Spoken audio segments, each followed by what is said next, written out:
Chapter 525. Going to the rescue in Carefree City 4. Is that so? I believe my disciple is lucky.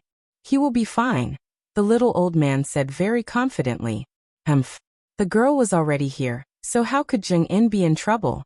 In fact, he didn't know why he believed in Lung Ruoxia's ability so much. Perhaps she had that kind of charm. Are you sure? What if I tell you that Jung-in is about to die? Lan Ninger raised her eyebrows slightly and smiled mysteriously. Then as long as I go out, I'll get all of you to die with him, the little old man said domineeringly with his aura released. Ah! Lan Ninger couldn't bear the little old man's might. A mouthful of blood surged up her throat and flowed out the corner of her mouth. Umph! How useless! You call yourself a member of the Lan family? You're really embarrassing the Lan family, the little old man said with some contempt. He had been good friends with the Lan family's old ancestor for many years. He originally wanted to take Lan Ninger as his disciple on account of his old friend when he heard that the Lan family had an alchemy genius. However, he didn't expect Lan Ninger to disappoint him to the core. Umph. Oh, come again, Lan Ninger said stubbornly as she wiped the blood from the corner of her mouth. Ever since what happened last time, the way the Lan family looked at her had changed. Her grandfather no longer treated her like before. She suddenly became a lowly member of the Lan family, despised by everyone. How could she, who had been pampered and proud since she was young, bear with this? Later on, she unintentionally learned that His Excellency Du Min was in Carefree City. So she secretly left her home and came here, hoping to take him as her master to reverse her status in the family. However, she didn't expect that the person she wanted to take as her master was actually the old beggar she had scolded. She was a little dumbfounded at that time, and that old man was very vengeful. He refused to take her in as his disciple no matter how hard she tried. Umph. She was really angry. Don't come anymore. I won't take you in as my disciple, the little old man said lightly before Lan Ninger left. Upon hearing this, Lan Ninger turned her head, glared fiercely at the little old man, and left with a face full of anger. Lass, did you hear what she said? Jung-in's condition isn't good. Go and save him first. I'll be fine for the time being, the little old man said worriedly after Lan Ninger left. Alas! Jung-in was his proudest disciple. He would definitely not forgive himself if anything happened. Lass, are you still here? The little old man couldn't help asking again, seeing that no one answered. I'm here, Lung Ruoxia said. She hadn't said anything since Lan Ninger came just now, but she had been here all along. Moreover, she had already let baby read Lan Ninger's heart and found Jung-in's whereabouts. She was listening to baby's report just now. Lass, what are you doing? Weren't you there just now? The little old man asked doubtfully. I was thinking about something just now. Grandpa Du, I'm going to save Jung-in now. Please stay here for a while. I'll save you later, Lung Ruoxia said. If she saved the little old man now, she would be alerted if she was discovered. Okay, quickly save my good disciple. I'll be fine. They won't dare to kill me, the little old man hurriedly urged. Okay, Grandpa Du, we're leaving, Lung Ruoxia said. Okay. The little old man nodded vigorously, but he couldn't help thinking in his heart. Us? Could there be others here just now? After speaking, Lung Ruoxia left with the freak and empty. After leaving the Alchemist Association, Lung Ruoxia and the others found the Sun family's yard according to the address baby mentioned. The Sun family's yard was located in the north of Carefree City.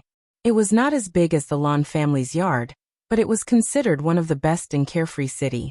Lung Ruoxia smiled evilly as she looked at the tall and mighty walls of the Sun family's yard while standing outside the Sun family's yard. She took out several black spherical objects from her ring and buried them under the wall. Schwer, what is this? Empty asked curiously. He didn't seem to have seen this thing before. This is a new weapon I refined called Explosive Ball, Lung Ruoxia said with a light smile. Actually this was just a bomb. She created it according to her memories of her previous life, and had never had the chance to use it. She didn't expect it to come in handy today. Explosive ball? It can explode? Empty said in surprise. Haha, he didn't expect such a thing to exist. Schwer was really amazing. Give me a few. I'll play with them too. Empty stretched out his hand and requested. For you. Lung Ruoxue gave the freak, Empty, and her beasts a few each. Then she ordered them to bury the exploding ball in a corner of the Sun family's yard. After doing all this, Lung Ruoxue ordered Quill to find the location of the cell. Then she found the cell according to Quill's location. Perhaps Sun Wei believed too much in the defense of the Sun family's yard, but there was actually no one guarding the huge cell. Lung Ruoxue, the others, and the beast sneaked in smoothly. A pungent moldy smell surged into his nose as soon as he entered the cell. The cell was so dark that he couldn't see his fingers in front of him. Moreover, he could vaguely hear the sound of water flowing. Lung Ruoxue and the others searched each cell under the dim light, and finally found Zheng En covered in blood and injuries in the innermost water prison. Seeing Zheng En unconscious and on the verge of death, a strong killing intent surged into Lung Ruoxue's heart. Humph. Those who dared to touch her had to pay the price. She would definitely not let Sun Wei off lightly. Sensing the fluctuation in Schwer's emotions, the freak hurriedly took out a dagger that could slice iron like mud, cut the chains of the water prison, and rushed in first to save Zheng En, who was tied to the wall. Schwer, quickly put him into the space and let's leave this place, the freak reminded. Okay. Lung Ruoxue took out a pill and stuffed it into the unconscious Zheng En's mouth. Then, with a thought, she stored Zheng En in the bracelet and quickly left the cell. After leaving the cell, Lung Ruoxue and the others arrived at the main yard. They heard abnormal groans and panting coming from the main house as soon as they entered. There were also the excited howls of men, and the low sobbing of women.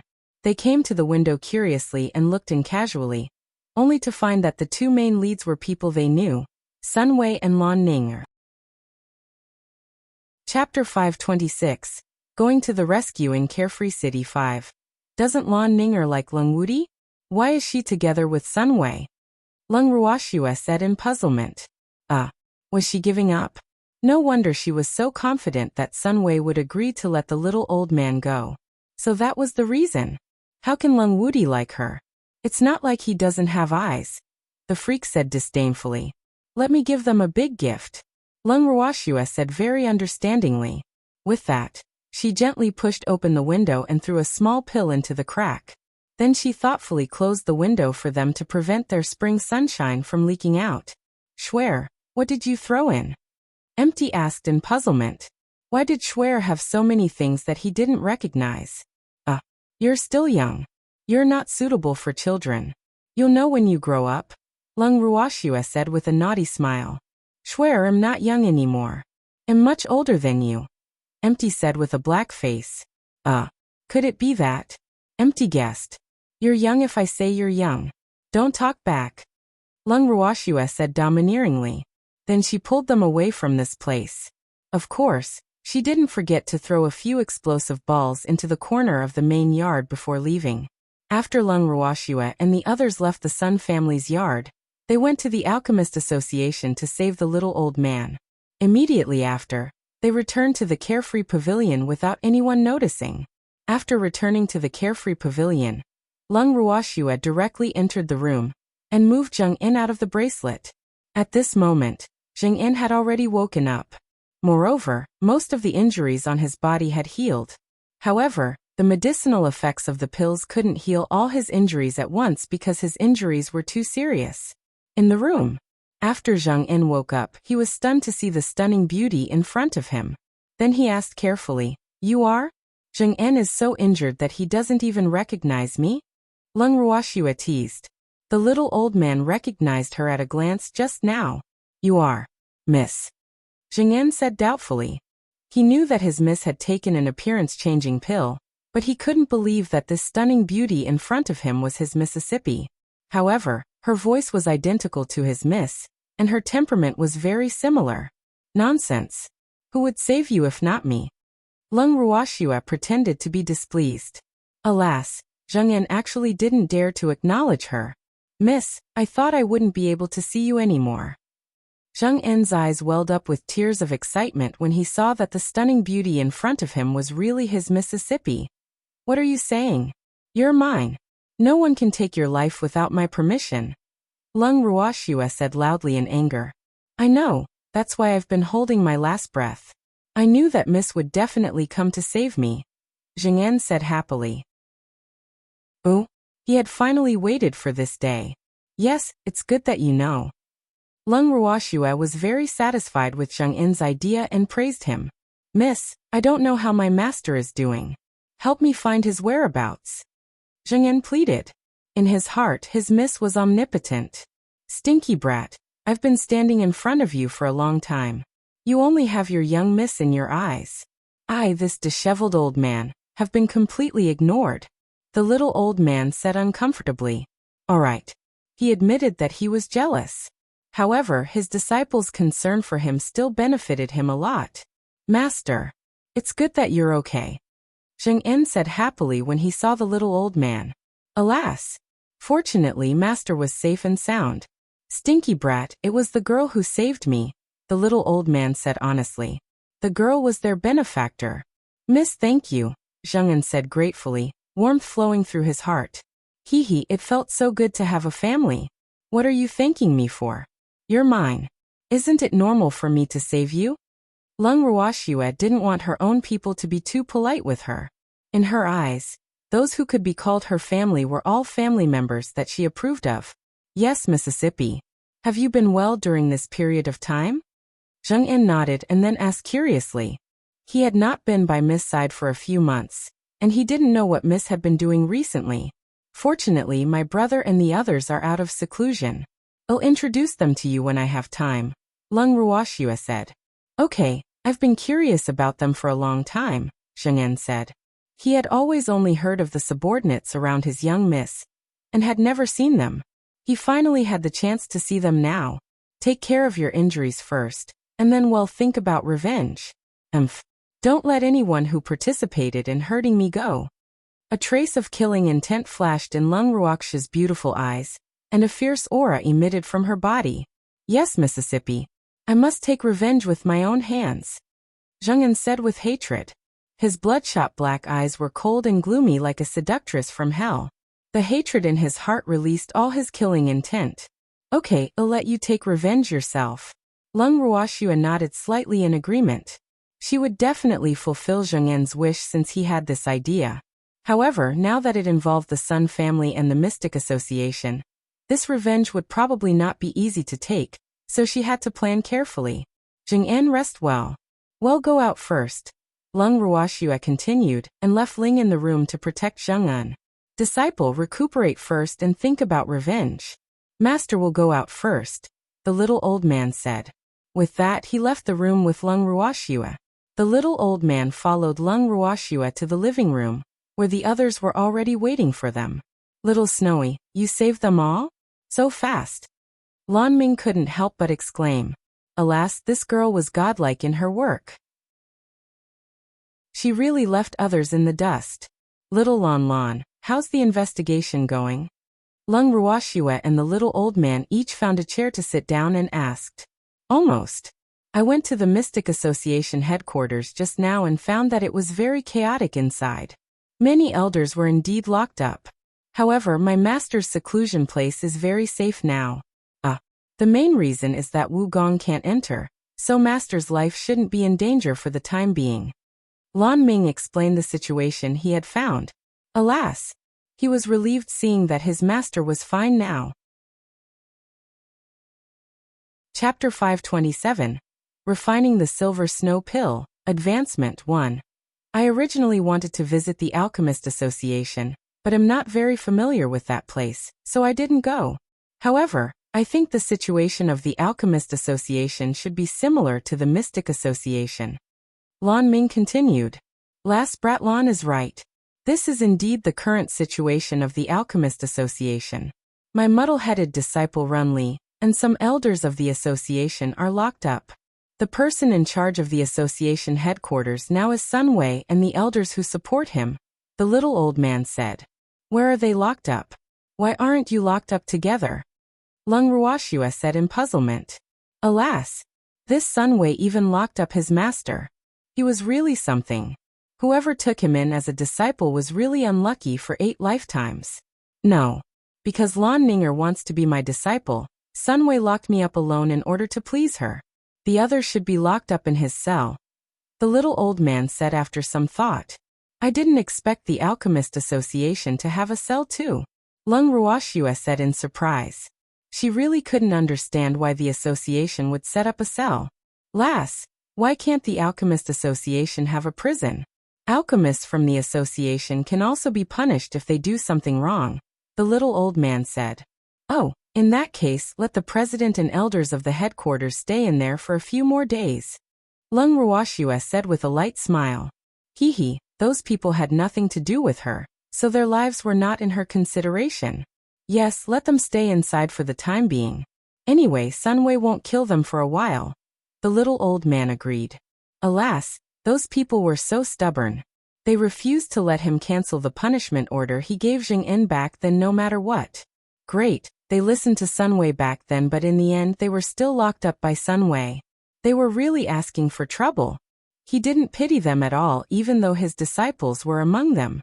Grandpa, do what happened? Lung Ruoxue asked curiously. Lass, it's a long story. It's embarrassing even if I were the one telling you.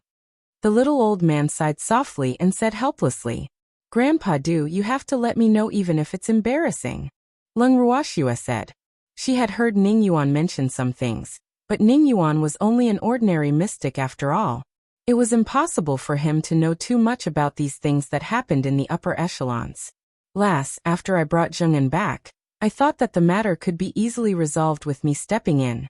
However, who knew that those stubborn old fellows from the headquarters actually disagreed? They even said that the matter back then was irrefutable evidence. Moreover, they said that I couldn't produce evidence that Sunway framed Jing-en, and was unable to prove Jing-en's innocence.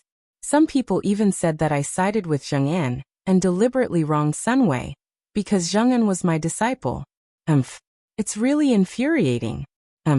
He was so angry that he wanted to beat someone up whenever he thought of the situation back then. Grandpa, looks like the Alchemist Association isn't very humane. I guess they didn't take your words seriously, because they saw that you were no longer in the association. This is what they mean by tea cools when people leave. Lung Ruoxue said with some emotion. Alas!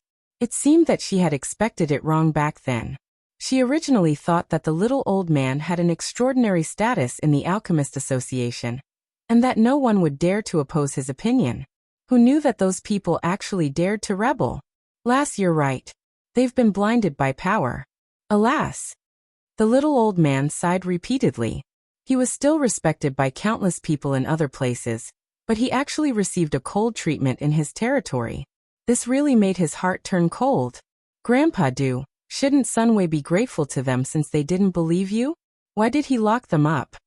Lung Ruoxue asked in puzzlement. That Sunway is simply an ingrate.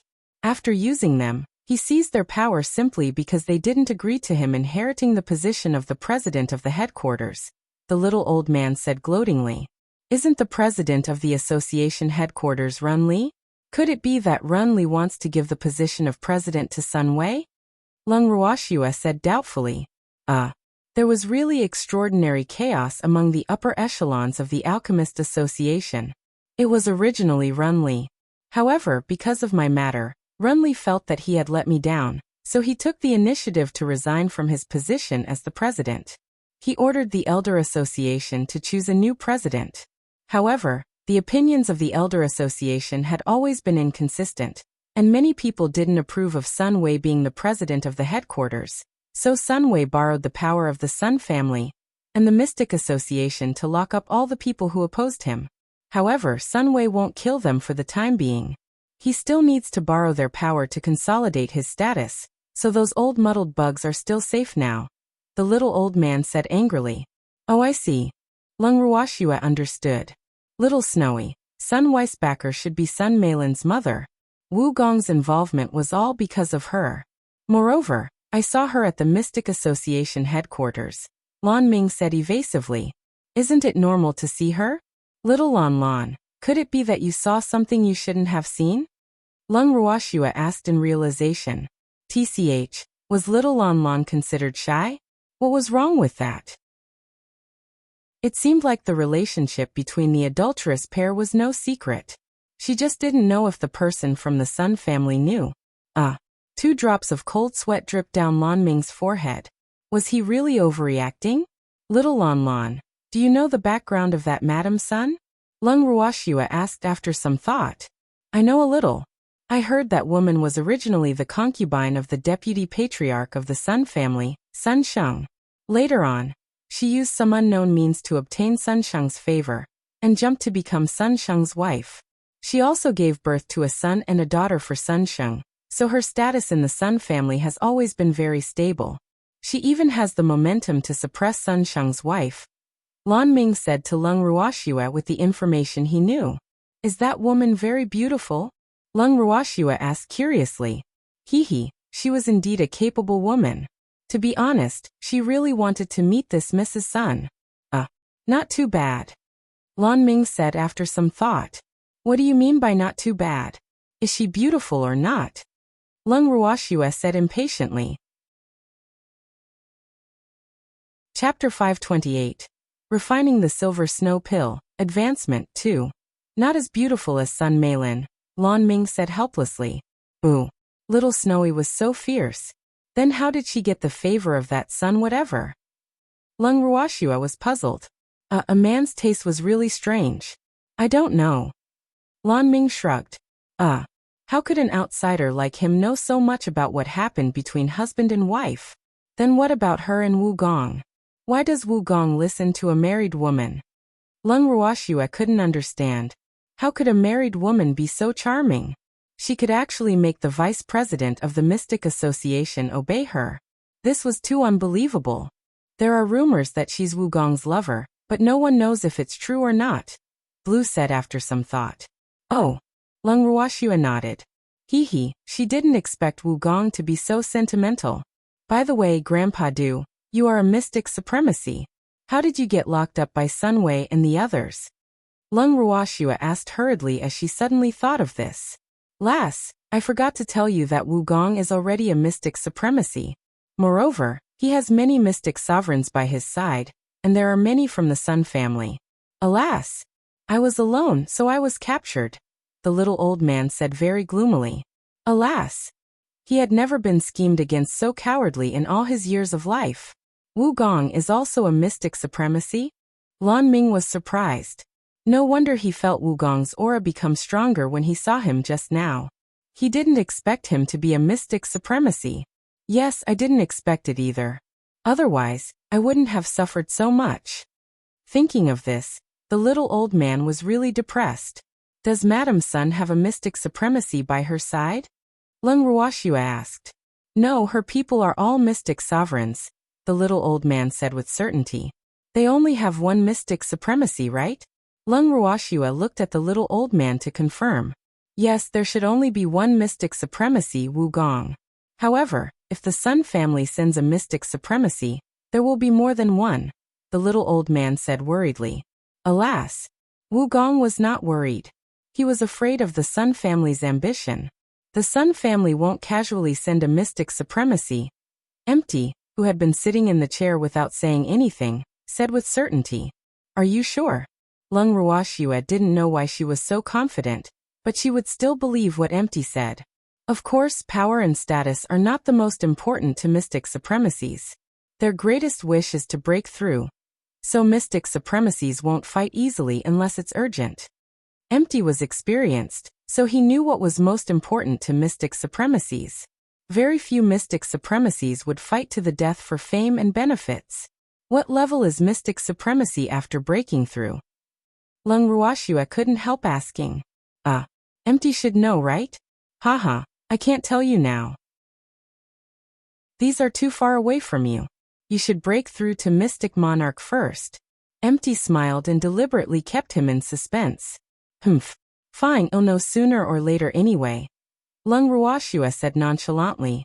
Chengwu, what did you find out? Lung Ruoxua turned her gaze to Chengwu and asked. Miss, I found out about the same situation as President Lan. Chengwu hurriedly replied when he heard Lung Ruoxua's question. Oh, Lung Ruoxua acknowledged softly. Suddenly, a loud bang sounded in everyone's ears. What's the matter? Lan Ming and the others hurriedly stood up from their chairs and rushed out of the door curiously. Only Lung Ruoxua, the freak, Empty, and the little old man sat calmly in their chairs, drinking tea and eating snacks, not taking the commotion just now seriously at all. After a long while, Lan Ming and the others, who had gone out to watch the commotion, returned. The expressions on their faces were very strange. Little Snowy, why didn't any of you ask us what happened outside? Lan Ming asked curiously after sitting down. Wasn't Little Snowy and the others' reactions a little too calm? It has nothing to do with me. Why should I ask it? Lung Ruoxue said nonchalantly. Actually she knew without asking. Well, it was about time to explode. Aren't you curious too? Lan Ming asked the other three, his handsome face full of question marks. What's there to be curious about? The freak said lightly. That's right. Little Lan, you still have to train. How can you be so shocked and angry? Empty said like an elder. Lan Ming's forehead was full of black lines. So he was too unperturbed. From the direction of the sound, it seems to be the Sun family's yard. The little old man saw that Lan Ming was too pitiful and cooperated. Could this be caused by Schwer and the others? Yes, a serious explosion happened in the Sun family's yard. Moreover, Sun Wei and Lan Ninger were still fooling around in public. Alas! The Lan family's face has been thrown away by Lan Ninger this time. Lan Ming sighed, his handsome face full of disdain. Did the Sun family suffer any casualties? Lung Ruoxue asked. There are many injured, but they shouldn't have died, Lan Ming replied. Oh, Lung Ruoxue was dissatisfied. It seemed that the power of the exploding ball was still a little weak. It actually didn't die. Alas! It was really too disappointing. It seemed like she had to increase the dosage. Little Snowy, the Sun family didn't die. You seem to be very displeased, Lan Ming said doubtfully. Little Snowy's reaction was really too strange. Could the Sun family's explosion be related to her? He guessed in his heart. Of course I'm displeased. Wouldn't it save us a lot of trouble if more people from the Sun family die? You don't even understand this. Lung Ruoxue looked at Lan Ming with slight contempt. Lan Ming was speechless. Why was a pure child like him always despised by Little Snow? Alright, everyone should rest early today. Lung Ruoxue looked at the time. After speaking, Lung Ruoxue returned to her room with the freak, and nature followed her in. Why did you come in? It won't be clear if others see you. In the room, the freak glared at Empty and said with slight dissatisfaction. Chapter 529. Refining the Silver Snow Pill Advancement 3. I want to enter the space. Empty said with 2 drops of cold sweat hanging on his forehead. Freak, let's go in too. Lung Ruoxue suppressed her smile. Yes, the freak answered with a nod. With a thought, the freak and Empty were brought into the bracelet. Empty, the freak and I are going to cultivate. Lung Ruoxue said to Wayless after entering the bracelet. Schwer, didn't you think of taking pills to advance to Mystic Monarch? Empty asked in puzzlement. Pill. Lung Ruoxue's beautiful face was full of confusion. For a moment, she really couldn't think of any pill that could advance directly to Mystic Monarch. Moreover, her situation was different from others. Silver Snow Pill. Don't tell me you forgot? Empty said in disbelief. In fact, he had wanted to ask Schwer and the freak when they had just advanced to Great Mystic. However, there were too many things at that time, so he had never found a suitable opportunity. Those silver snow fish? Lung Ruoxue suddenly remembered the fish she had stolen from the Lan family's yard. She would have really forgotten if she hadn't reminded him. In fact, she couldn't be blamed. There have been too many things happening recently. Seems like you really forgot. Empty said helplessly. Yes, I did forget, Lung Ruoxue admitted shyly. The main ingredient for the silver snow pill was fish. Fish were food in her heart. Who would always think about food for no reason? Schwer, if you advance to Mystic Monarch, I think you will have no problem skipping levels to challenge Mystic Sovereigns. Empty guessed. Alas! These 2 perverts could defeat Mystic Monarchs at higher levels when they were great mystics. If they advanced to Mystic Monarch, the unlucky ones would be Mystic Sovereigns. Ordinary Mystic Sovereigns will definitely be fine, but I don't know about those like Chung Wu, Lung Ruoxue said. With that, the 3 of them walked to the side of the pool where the silver snowfish were kept. Lung Ruoxue was surprised as she looked at the silver snowfish swimming happily in the pool. This didn't seem to have been long. The silver snowfish in the pool was actually twice the size of when she saw them in the Lan family. Moreover, they were lively. In addition, there were many small fish in the pool. Haha, Schwer, looks like these fish live well in the space. Seeing these fish, Empty's craving was aroused. He hadn't seen these fish for a long time, because he was afraid that he would not be able to help eating them after seeing them. Okay. Lung Ruoxue nodded and fished out 2 immature small fish from the pool, and stored them in the ring for refining pills. Then she fished out a big fish nearly a meter long, and prepared to taste its deliciousness. Haha, little Snowy is finally willing to eat these fish. Icy, which was sleeping in the bracelet, immediately ran over when it heard the commotion. Lung Ruoxue's beasts came with it. Lung Ruoxue looked helplessly at the expectant Icy and the beasts, and had to fish out several more fish from the pool. Alas, the beasts had a big appetite, and she didn't know if these were enough. Charm, go get Big Brother and the others, Lung Ruoxue ordered. Her brother and the others were cultivating in their rooms. Yes, master. Charm disappeared in a flash of white light after receiving Lung Ruoxue's order. After a while, Lung Ruhan and the others came to the side of the pool. Fengde hurriedly ordered Lin Yuan and the others to clean up when he saw the silver snowfish hopping by the pool. Schwer, your subordinates are not bad.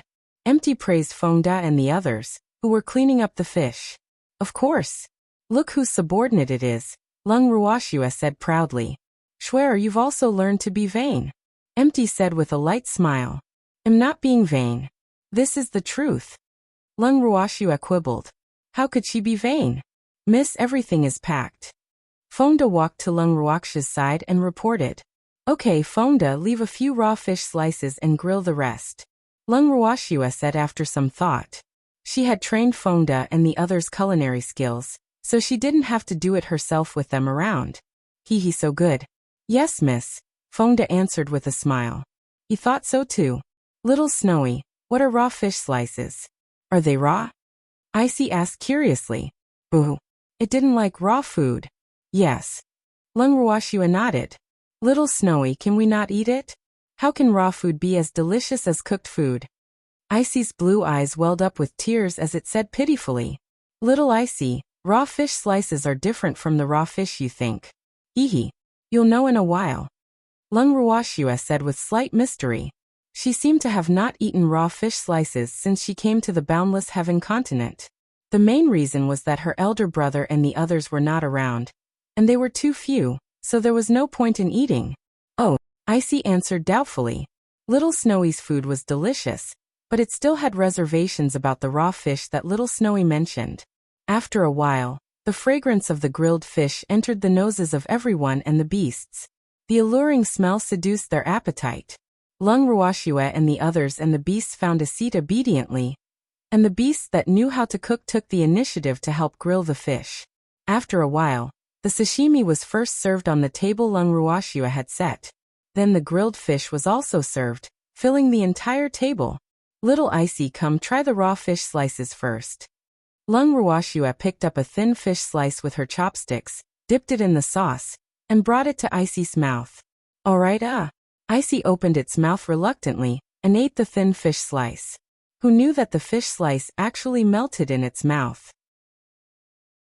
However, the freshness of the fish and the spiciness of the sauce remained in its mouth for a long time. How is it?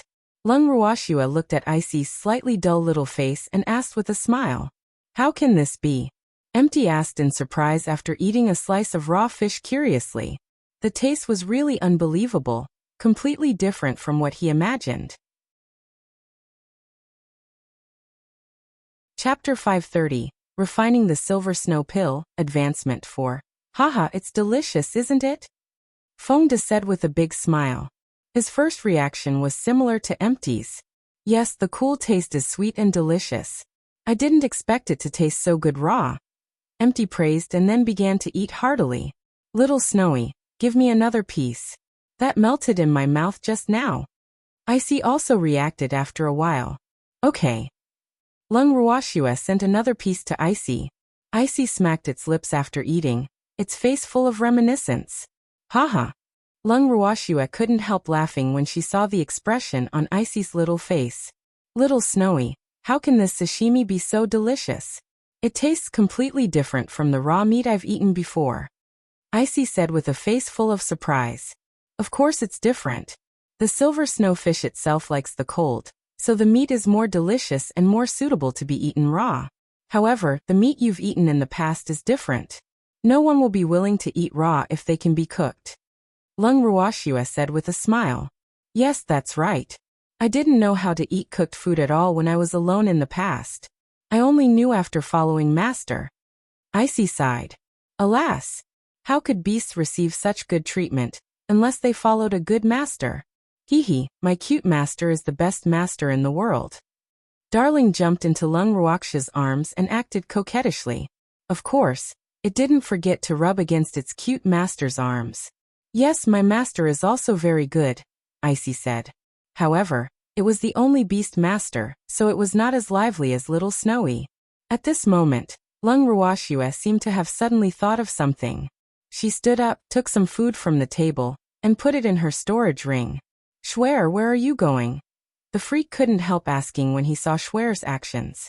I'll send some to Zheng-In and Grandpa Du, Lung Ruoxue said, almost forgetting about them. I'll go with you. The freak said as he stood up. No need. Eat first. I'll be back soon. Lung Ruoxue flashed out after speaking. Lung Ruoxue returned quickly. Freak, didn't I tell you to eat first?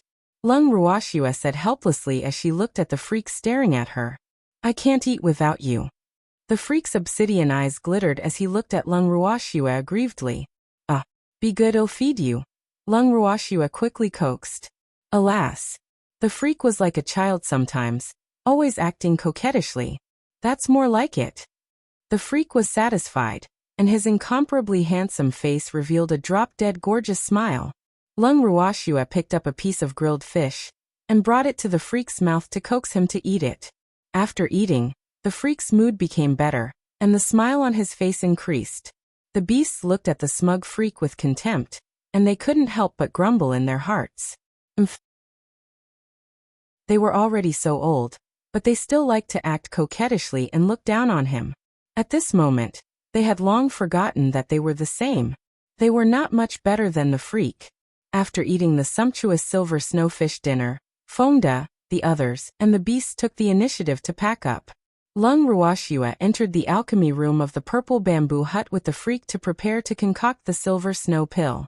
After entering the alchemy room, Lung Ruoxue found the formula for the silver snow pill from the pill formula her master left her and read it carefully. The silver snow pill was a heaven-grade pill. Apart from the main ingredient being the silver snowfish, it also needed silver bell grass, 5 flavor flower, and a few other additions. These herbs happened to be in her hands. After taking out the herbs she needed, Lung Ruoxue took out the pill furnace and prepared to officially concoct the silver snow pill. After lighting the pill furnace and preheating it, Lung Ruoxue first put in a few herbs in order. After the medicinal liquid melted, she put the main ingredient, the silver snowfish, into the furnace. Soon the high temperature of the pill furnace melted the silver snowfish and mixed it with the medicinal liquid. Then it was purification. After purification, the ball-sized ball of medicinal liquid became the size of a baby's fist. Finally, it was the most critical pill condensation.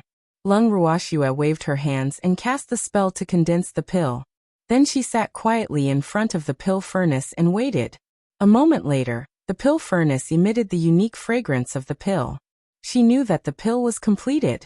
It was said that the success rate of the silver snow pill was very low, but she succeeded in one try. This made her very happy. She impatiently opened the pill furnace and saw more than a dozen crystal-like pills lying in the middle of the pill furnace. The pills were transparent and emitted the fresh fragrance unique to the silver snowfish. Lung Ruoxue was stunned. This was the first time she had seen a pill with the smell of fish.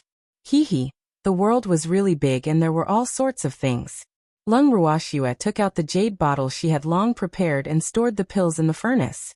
Then she stood up and said to the freak guarding at the side, "Freak, let's go out." Okay. The freak was also very happy to see Schwer refine the silver snow pill. Hee, this should be Schwerer's second time refining a heaven-grade pill. It seemed that Schwerer's alchemist level was unquestionable as an alchemist respected master. The two of them left the alchemy room and exited the purple bamboo hut directly. They saw Empty sitting on a stone chair not far from the purple bamboo hut drinking tea, looking at them with a smile in his pitch-black and bright eyes. Did you succeed? Empty asked. Okay. Lung Ruoxua nodded and pulled the freak to sit opposite Empty. Why haven't you gone to rest yet? Lung Ruoxua asked curiously. I can't sleep. At my level, sleeping isn't the main thing apart from cultivation. Empty explained. In fact, he often sat alone until dawn. Sleep had no real meaning to him. I understand. You're old. Old people are all like this. They don't think much. Lung Ruoxua teased. 2 drops of cold sweat dripped down Boundless' forehead, and he was a little helpless. Ooh. Did Schwer despise him? Schwer, you despise me. Empty complained. No. I'm just telling the truth. Don't worry. You might not be young anymore, but your appearance will last forever. Lung Ruoxua said with slight envy after looking at him for a long time. Chapter 531. Refining the Silver Snow Pill, Advancement 5. Don't be afraid. You will be as young as me when you reach my age. Empty comforted. I'm not afraid. It will take me a long time to reach your age. Lung Ruoxua said nonchalantly. However, she believed that the day she became an old lady, the freak wouldn't despise her because the freak would also become an old man. Hee. She couldn't help laughing secretly in her heart at this point. Schwer, what are you thinking? Why are you smiling so cunningly? Empty couldn't help asking curiously when he saw the expression on Lung Ruoxua's face. Nothing. I just suddenly thought of the day when I will become old with the freak. Lung Ruoxua looked at the freak. Schwer, we won't age. The freak's forehead was full of black lines as he said helplessly.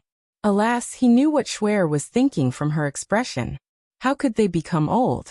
Their appearance would not change no matter how old they were. Yes. Lung Ruoxua nodded repeatedly. If the freak said he wouldn't age, then he wouldn't age. Schwer, are you planning to go out and advance? Empty asked curiously. Yes, I wonder if I can advance to Mystic Monarch, Lung Ruoxua said gloomily. Her cultivation technique was mainly the heaven-defying skill. She could advance her mystic to the corresponding level, only if the heaven-defying skill reached the requirements for advancement. However, her current heaven-defying skill obviously didn't reach the requirements to advance her to Mystic Monarch. Go and try. Anyway, it's just a silver snow pill. Empty suggested. He also knew a little about Schwer's situation, but he felt that there shouldn't be any problem. Yes, the freak and I will find a deserted place to try, Lung Ruoxua said. You can go to the place I brought you last time. It's very remote, and almost no one will go there. Empty reminded them. That place was his private restricted area. No one dared to enter without his permission. Okay. Lung Ruoxua and the freak exited the bracelet and got Ling to cast an invisibility spell on the two of them.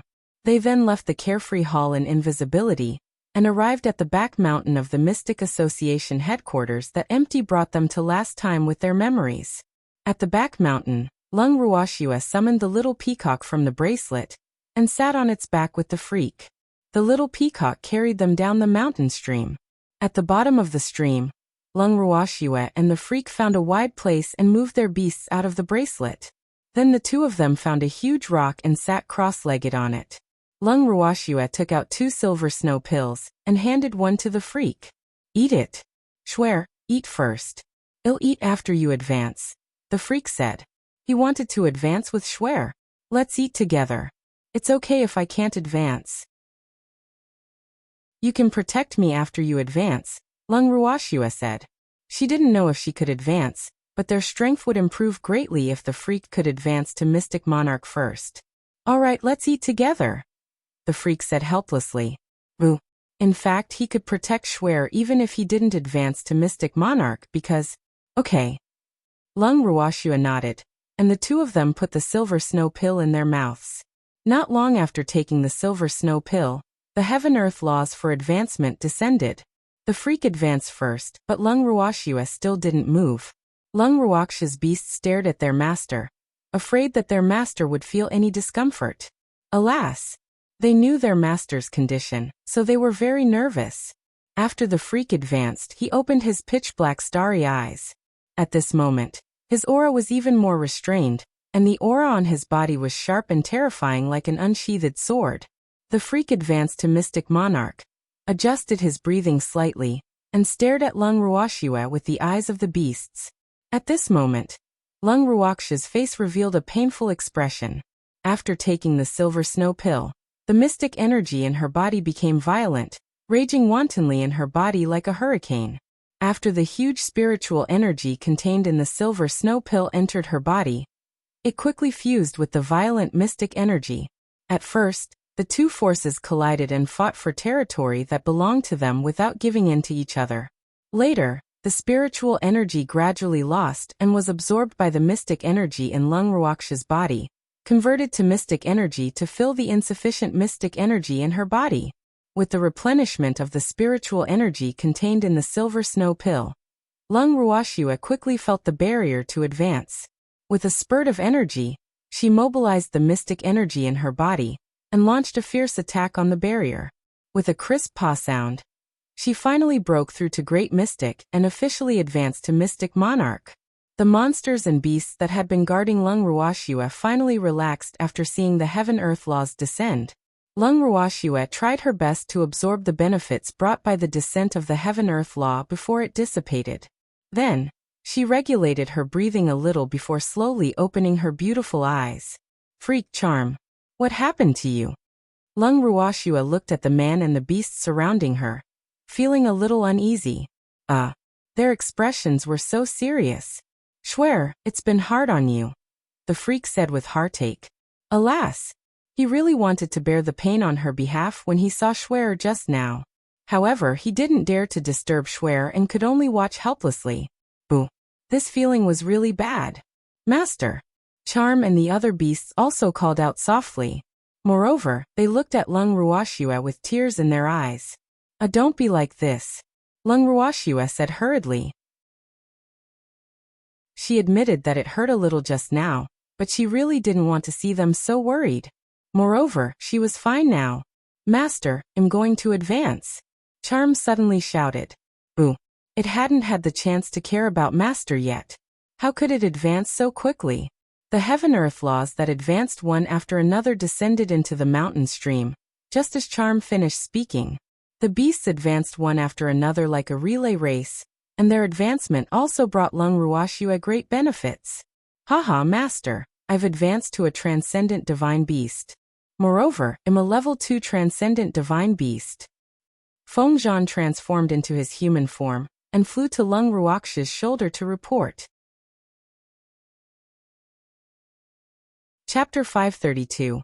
Refining the Silver Snow Pill Advancement 6. Not bad. Lung Ruoxia praised as she caressed Fengzhan's feathers. Master, I'm also a transcendent divine beast now. Charm also jumped into Lung Ruoxia's arms and rubbed against her. Yes, not bad.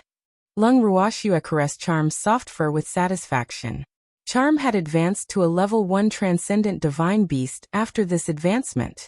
Lung Ruoxia turned her gaze to the other beasts, and was very satisfied after looking at them because all her beasts had advanced except Baby and Ball this time.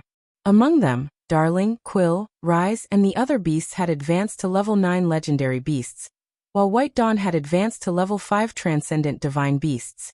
Although it had only advanced one level, it was still the strongest among all her beasts.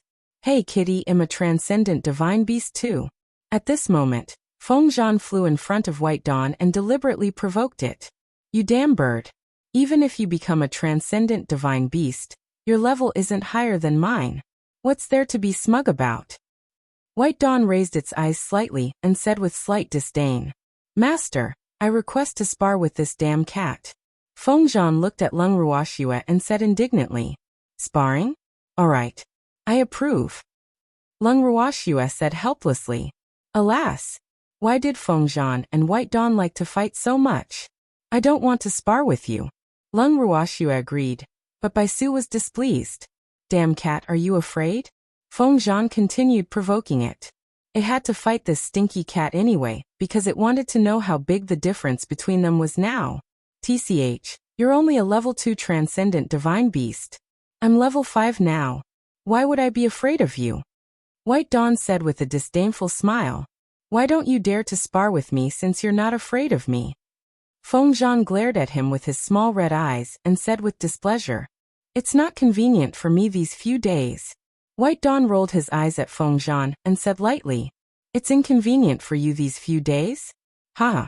Do you think you're a female beast? And it's inconvenient for you for the next few days. It's really too funny. Feng Zhan laughed hysterically. He actually lay on the ground exaggeratedly, and even covered his stomach with his little wings while laughing. Lung Ruoxia's forehead was full of black lines when she heard what White Dawn said. She couldn't help but grumble in her heart. Did White Dawn eat the wrong thing? Why was it so abnormal today? The beasts didn't laugh as exaggeratedly as Feng Zhan when they heard what White Dawn said, but they also turned their heads and covered their mouths to snicker. Can't it be inconvenient for me for a few days? Umph. White Dawn looked at Feng Zhan and the beasts with slight displeasure. Yes. Since it's inconvenient for the little kitty these few days, I'll spar with you when it's convenient for you. Haha, this king knows how to be protective of the fairer sex. Feng Zhan said with a smile. Get lost. White Dawn roared and jumped into Lung Ruoxia's arms, burying its head in her arms and only showing its little butt outside. Lung Ruoxia looked at the little snowball in her arms and was surprised. There was really something wrong with White Dawn. Why would it do such a thing in the past? What happened to it? Swear, let's leave this place. The freak also saw that something was amiss with White Dawn. Okay. Lung Ruoxia nodded, stored the beasts in the bracelet, and left with the little peacock on the freak. After returning to the room of the Carefree Pavilion, Lung Ruoxia brought the freak directly into the bracelet. Empty was sitting on a stone chair in front of the purple bamboo house, waiting for them. Congratulations, Empty said after seeing their strength. Thank you. Have a good chat. Oh, go see White Dawn. Lung Ruoxia felt that something was amiss with White Dawn and Wayless. She was really worried. She went straight to White Dawn's residence after speaking. What happened to White Dawn? Empty asked in puzzlement. Schwer had closed the connection between space and the outside world when she advanced just now, so he was not very clear about what happened in the mountain stream. I don't know. It said it's inconvenient for the next few days. The freak sat down beside Empty and said speechlessly. This was the first time he heard that male beasts also had inconvenient times. Could it be that their menopause had arrived? Pfft. Empty spat out the mouthful of tea he was drinking after hearing the freak's words. Calm down. White Dawn said it himself. The freak hurriedly comforted. Schwer's beasts are very different. Empty came to an important conclusion. Yes. They're all good at acting. The freak said through gritted teeth. Sometimes he hated Schwer's beasts to the core, but sometimes he was very grateful to them because they liked to compete for favor with him and protect Schwer. Alas. So conflicted. Haha. Empty looked at the freak and couldn't help but laugh. In fact, he knew very well how depressed this man was. However, it couldn't be helped. Schwer's beasts liked their master so much. What's so funny? The freak rolled his eyes at Empty and said gloomily. Haha. Empty laughed even louder. Lung Ruoxia came to the bamboo hut where Baisu was staying with Empty's hearty laughter. She knocked on the door gently and pushed it open to enter. Baisu was curled up in the corner of the bed like a ball in the room, looking pitiful. Lung Ruoxia's heart ached so much. Baisu. Lung Ruoxia walked to the bed and hugged Baisu, who had curled into a ball. Master.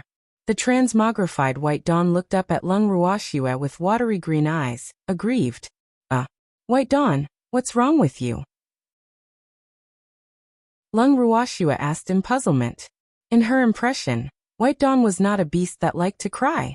Why was it so weak today? Today is my birthday. I miss home, White Dawn said with a slight sob. Ooh. It was too embarrassing. It had never thought about home after staying in the mystic realm for so long. However, after being with its master, it saw the warmth between its master and its family and actually missed home. Especially yesterday. It remembered its parents and its siblings who often fooled around with it. Be good, don't cry. You might not have a family by your side now, but you still have me, your master, and so many beast companions. Lung Ruoxua quickly coaxed. She felt quite uncomfortable seeing White Dawn like this.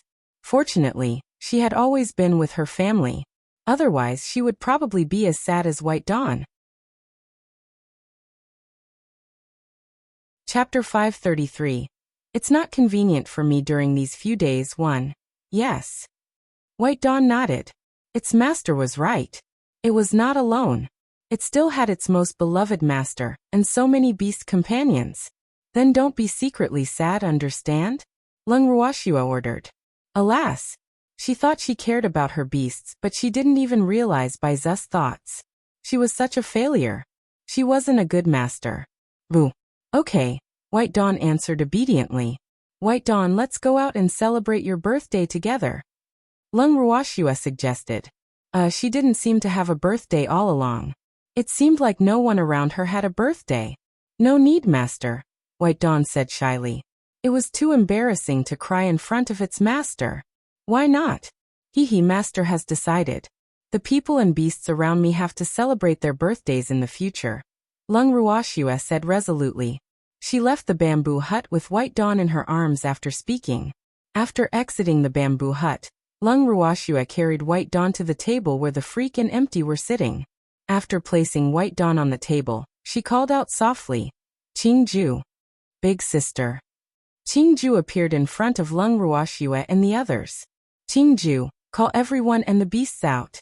I have something to announce. Lung Ruoxua ordered. Okay, Qingju answered and then disappeared. Soon Lung Ruhan, the others, and the beasts emerged from their rooms. Swear, why did you call us out? Lung Ruhan asked curiously after walking to Lung Ruoxia's side. I have 2 things to announce. Firstly, the Freak and I have just advanced to Mystic Monarch. Of course, we took the Silver Snow Pill to advance directly, so you have to cultivate diligently and strive to become Great Mystic as soon as possible. You can take the Silver Snow Pill then. Lung Ruoxua announced with a smile. Wow, miss, is this true? This is great. Fengde couldn't help becoming excited as soon as Lung Ruoxua finished speaking. This was really good news. Haha. Of course it's true. When have I ever lied to you? Lung Ruoxua pretended to be displeased. Haha, swear, congratulations on advancing to Mystic Monarch, Lung Ruhan said happily. The stronger his sister was, the happier he would be as an elder brother. Big brother, you will also become Mystic Monarch soon, Lung Ruoxua reminded. Her elder brother and the others had very good aptitude. It was only a matter of time before they advanced to Great Mystic. Yes, I will work hard, Lung Ruhan said resolutely. Swear was already a Mystic Monarch, so he couldn't lag behind his sister too much. In fact, he would have entered seclusion long ago, if he didn't want to accompany Swear more. Miss, what's the second matter? Fengde asked curiously. The second one. It has to do with all of you. I've decided that from now on, each of your birthdays will be celebrated for you. Lung Ruoxua continued to announce. Birthday. Everyone was stunned and looked at Lung Ruoxua in surprise. What's the matter? Lung Ruoxua asked in puzzlement when she saw their expressions. Miss, I don't celebrate my birthday.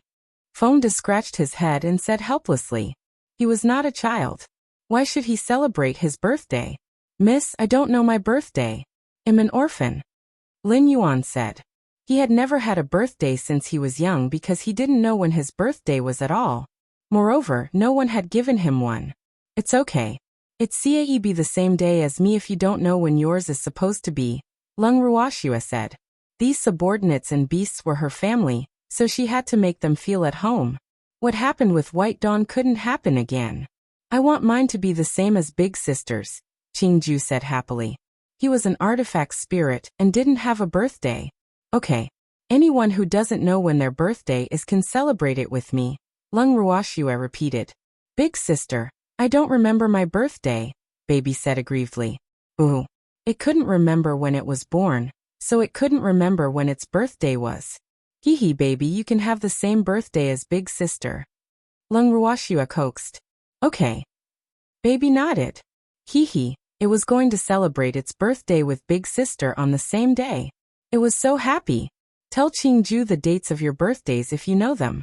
Tell him if you want to celebrate on my birthday. Qingju, remind Big Sister at all times from now on. Lung Ruoxue ordered Qingju after speaking to everyone and the beasts. Okay. Qingju nodded. Today is White Dawn's birthday, so we'll celebrate it later. Everyone, go and prepare now. We'll be giving White Dawn a birthday gift later. Lung Ruoxue said with a smile. It was already very late, but it was a birthday. It only happened once a year, so it had to pass late as long as it wasn't past midnight. Okay. Everyone hurriedly ran back to their rooms to prepare after hearing this news. Schwer, I want my birthday to be the same as yours too, the freak said. Did you forget your birthday too? Lung Ruoxue teased with a light smile. No, but I want it to be the same day as you, the freak said willfully. He was jealous seeing that other people or beasts could celebrate Schwerner's birthday with her, so he wanted to celebrate with her too. Okay, you can celebrate on the same day as me too, okay? Lung Ruoxue said helplessly. Empty, what about you? Lung Ruoxue turned her gaze to Empty and asked again. I've lived for too long. I don't remember when my birthday is anymore. Empty said awkwardly. The little beast didn't remember its birthday because it couldn't remember, but he forgot because he had lived for too long. Ooh, this was really too embarrassing. I don't remember either, Icy said gloomily. Alas. It was the only Kirin in this world, and it didn't even have a clansman, so it was really jealous of those dragons and phoenixes sometimes. They had so many clansmen. Ooh. Chapter 534. It's not convenient for me during these few days too. Alright, stay with me, Lung Ruoxue said quickly. Alas. She was really afraid that these two would cry directly if she said too much. Yes. Empty and Icy hurriedly nodded. However, today is White Dawn's birthday, so quickly prepare your birthday gifts, Lung Ruoxue urged. Schwer, what birthday present do you intend to give? Empty asked curiously. He didn't know what kind of birthday present to give the white tiger. What did the tiger like? He had saved up a lot of good things, but he didn't know what to give. How worrying. You'll know later if I don't tell you. Empty, a birthday gift is just a token of your sincerity. It doesn't have to be too expensive. Lung Ruoxue reminded him, and then pulled the freak to help her. Empty looked at White Dawn lying on the table and hesitated for a long time before asking. White Dawn, do you have any gifts you want?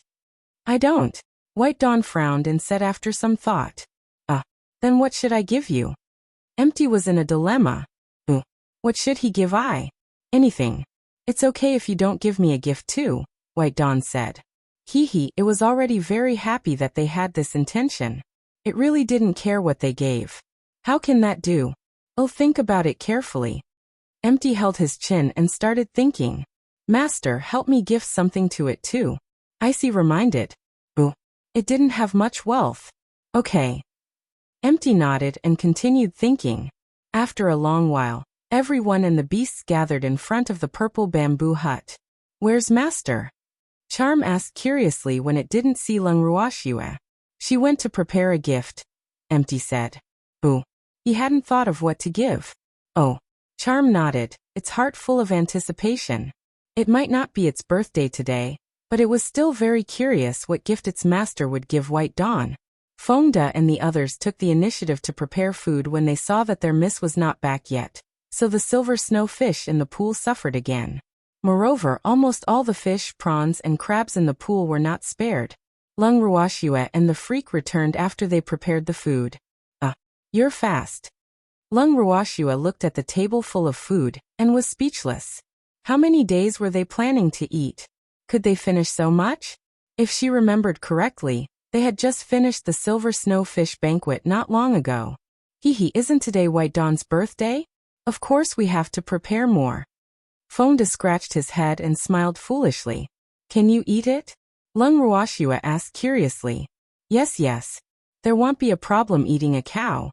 Lin Yuan quickly promised. Okay. No one is allowed to sleep if you can't finish it, Lung Ruoxue said very seriously. She hated wasting. Master, don't worry. We can finish it, Ling promised. It hadn't eaten to its fill previously during the silver snow fish feast. Now that it had the chance to eat to its heart's content, of course it had to seize the opportunity. I can tell. You're all foodies. Lung Ruoxue said helplessly. Everyone and the beasts laughed foolishly. Where's our birthday girl? Lung Ruoxue looked around but found no trace of Baisu. Master, I'm here, White Dawn said shyly as it poked its little head out of the corner. Why are you hiding there? Are you shy? Lung Ruoxue teased as she hugged White Dawn. I'm not. White Dawn would never admit that it was really shy. Boo. It was not young anymore. It was just a birthday. How embarrassing. This was too abnormal. Okay, no. Lung Ruoxue didn't expose it and directly placed it on the table. She took out a small birthday hat from her ring and brought it to White Dawn's head. Miss, what is this? Fengde asked curiously. He had never seen anything on Baizu's head. This is called a birthday hat. You will also wear it on your birthday in the future, Lung Ruoxue explained. She remembered that she would bring this thing every time someone celebrated their birthday in her previous life, so she also got one for Baisu. It felt pretty good. It's pretty good, Lung Ruhan praised as he looked at the slightly shy Baisu. Thank you, Master, White Dawn said gratefully, its green eyes a little moist again. Silly, I still have a gift. Lung Ruoxue took out a table from her ring and placed it on the ground. Then she took out a large cake that was half the size of a person and placed it on it. Master, what is this? White Dawn opened its green eyes and asked curiously. Oh, this thing smells so good. Is it food? This is called a birthday cake. It's eaten on birthdays, Lung Ruoxue continued to explain. She had been in the alternate world for almost 2 years, and this was the first time she had made a birthday cake. In the past, she had only made longevity noodles for her grandfather once on his birthday. Alas! At that time, there was no condition to make a cake. After she refined the oven, she didn't have time because she was either in seclusion or her grandfather, and the others were in seclusion, and they had never been able to gather together. However, after this time, she had decided that she would make birthday cake for everyone and the beasts for their birthdays as a celebration whenever she had time. Master, thank you. Boo-hoo. White Dawn was so touched that it cried. A White Dawn, why are you crying? Lung Ruoxue said helplessly. Alas! It was just a cake, but it actually made White Dawn cry. What should she do? Master, I'm so happy, White Dawn sobbed, crying even harder, its fur wet. Don't cry if you're happy. Be good, everyone is looking at you. Lung Ruoxue hugged the crying Baisu and coaxed. That's right, little kitty. Why are you crying? This isn't like you. Don't embarrass the beast. Fengzhan said mockingly. In fact, he was very envious of Baisu. Boo. No one had celebrated his birthday for him since he was young. Chapter 535. It's not convenient for me during these few days. 3. Damn bird, I'm crying from joy. None of your business. White Dawn wiped the tears off its face with its little paw and roared at Fengzhan furiously. I'm doing this for your own good. Don't be ungrateful. Fengzhan said aggrievedly. Humph. Who wants to appreciate your kindness? White Dawn said nonchalantly. All right, stop arguing. Baisu, you're the birthday boy today. Blow the candles quickly. Lung Ruoxue urged as she lit the candles on the cake. Oh, White Dawn answered obediently, and then gently blew out the candle. Haha, White Dawn, happy birthday. This is a gift from the freak in me. Lung Ruoxue said with a smile and handed him a beautifully wrapped gift. Thank you. White Dawn hugged the gift Lung Ruoxue gave it with its little paw, very happy. If it remembered correctly, this should be the first time it had received a gift in its life. Happy birthday. Everyone and the beasts mimicked Lung Ruoxue and presented their gifts. In the blink of an eye, White Dawn's face was full of gifts. Thank you. White Dawn sobbed again, and its green eyes welled up with tears. Kitten, this is my gift to you. You will definitely like it.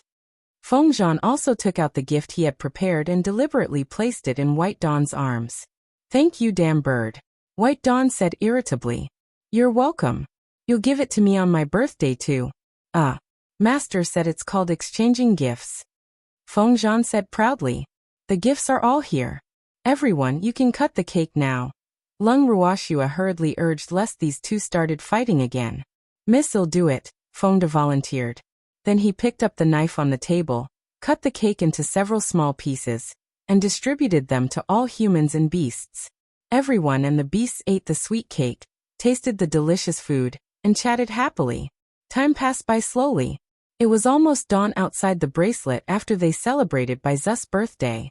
Lung Ruoxua urged everyone and the beasts to quickly rest when she saw that it was getting late. She then pulled the freak back to the purple bamboo hut. Lung Ruoxua and the others almost didn't sleep for the entire night. There were also people who didn't sleep for the entire night in the Alchemist Association of Carefree City. In the main hall of the Alchemist Association, Sun Wei sat on the president's main seat with a gloomy, handsome face. Several elders of the headquarters were sitting below him.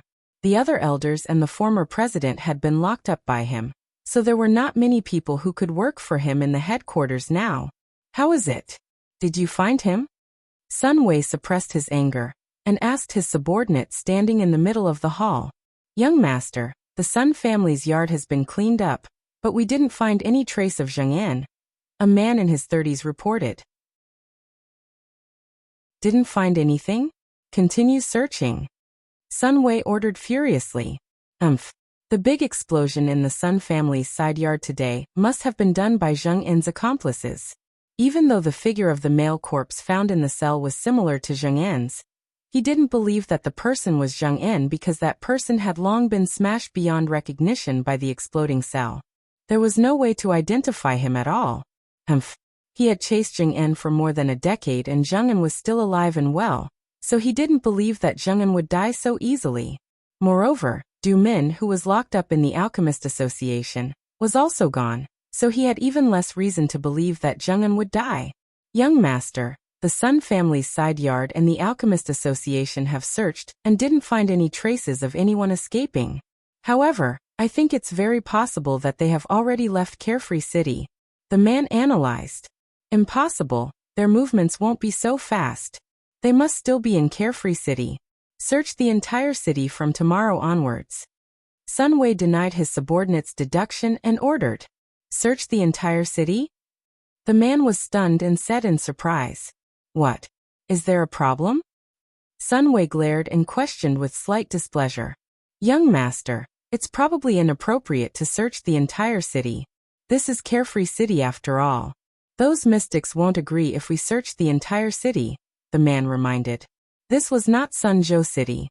The Mystic Association would definitely intervene if the Sun family was too arrogant in Carefree City. You don't have to worry about the Mystic Association headquarters. We'll just search you. Sun Wei said impatiently. He could ask his aunt to settle the Mystic Association headquarters, so he didn't care about the reactions of the mystics at all. Yes, the man answered and left. President, His Excellency Du Min has also disappeared. Will he come back to cause trouble for us? An elder asked worriedly after the man left. Everyone has escaped. What's the use of worrying now?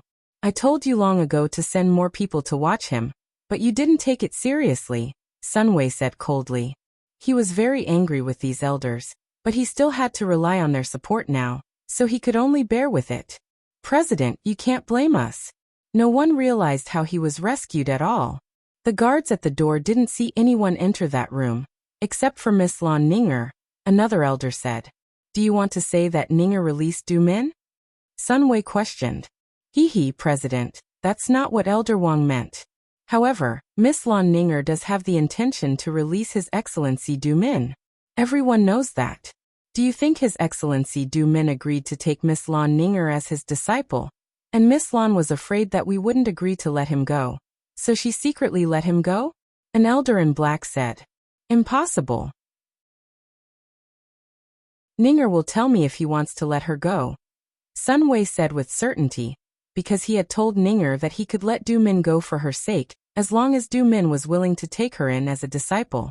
However, as far as he knew, Ninger had never been able to convince Du Min to take her in as a disciple. Therefore, Ninger would definitely not let that old man go. President, women's hearts are like needles at the bottom of the sea. Is Miss Lon really on your side? An elder asked doubtfully. He heard that Lon Ninger was no longer so favored in the Lon family, so he didn't think that Lon Ninger would have any feelings for the president at all. How many young ladies nurtured by families had true feelings? Most of them were just pawns. Moreover, everyone knew that Lon Ninger liked the young master of the Lung family. It was not that he belittled their president, but no matter how outstanding the president was, he could not be compared with the young master of the Lung family. Chapter 536. Blowing up the two great associations. 1. What do you mean? Sun Waiting stood up from his seat and glared at the elder who spoke just now. His fierce gaze seemed to want to poke a hole in him. I don't mean anything. I just hope that you don't trust women so much, President, especially a woman who doesn't care so much about you. The elder said bluntly. Everyone could see that Lon Ninger was just using the president, but the president was dazzled by beauty. This isn't your business. You don't have to worry. Sun Wei suppressed the anger in his heart and roared. I'm doing this for the president's own good. Forget it if you don't want to listen. The elder closed his eyes and stopped talking after speaking. It's getting late. Elders, go and rest. Sun Wei took a deep breath and said, President, rest early too. The elders sitting said politely and then stood up to leave the hall. Sun Wei sat alone in his seat for a while after everyone left. Then he got up and left.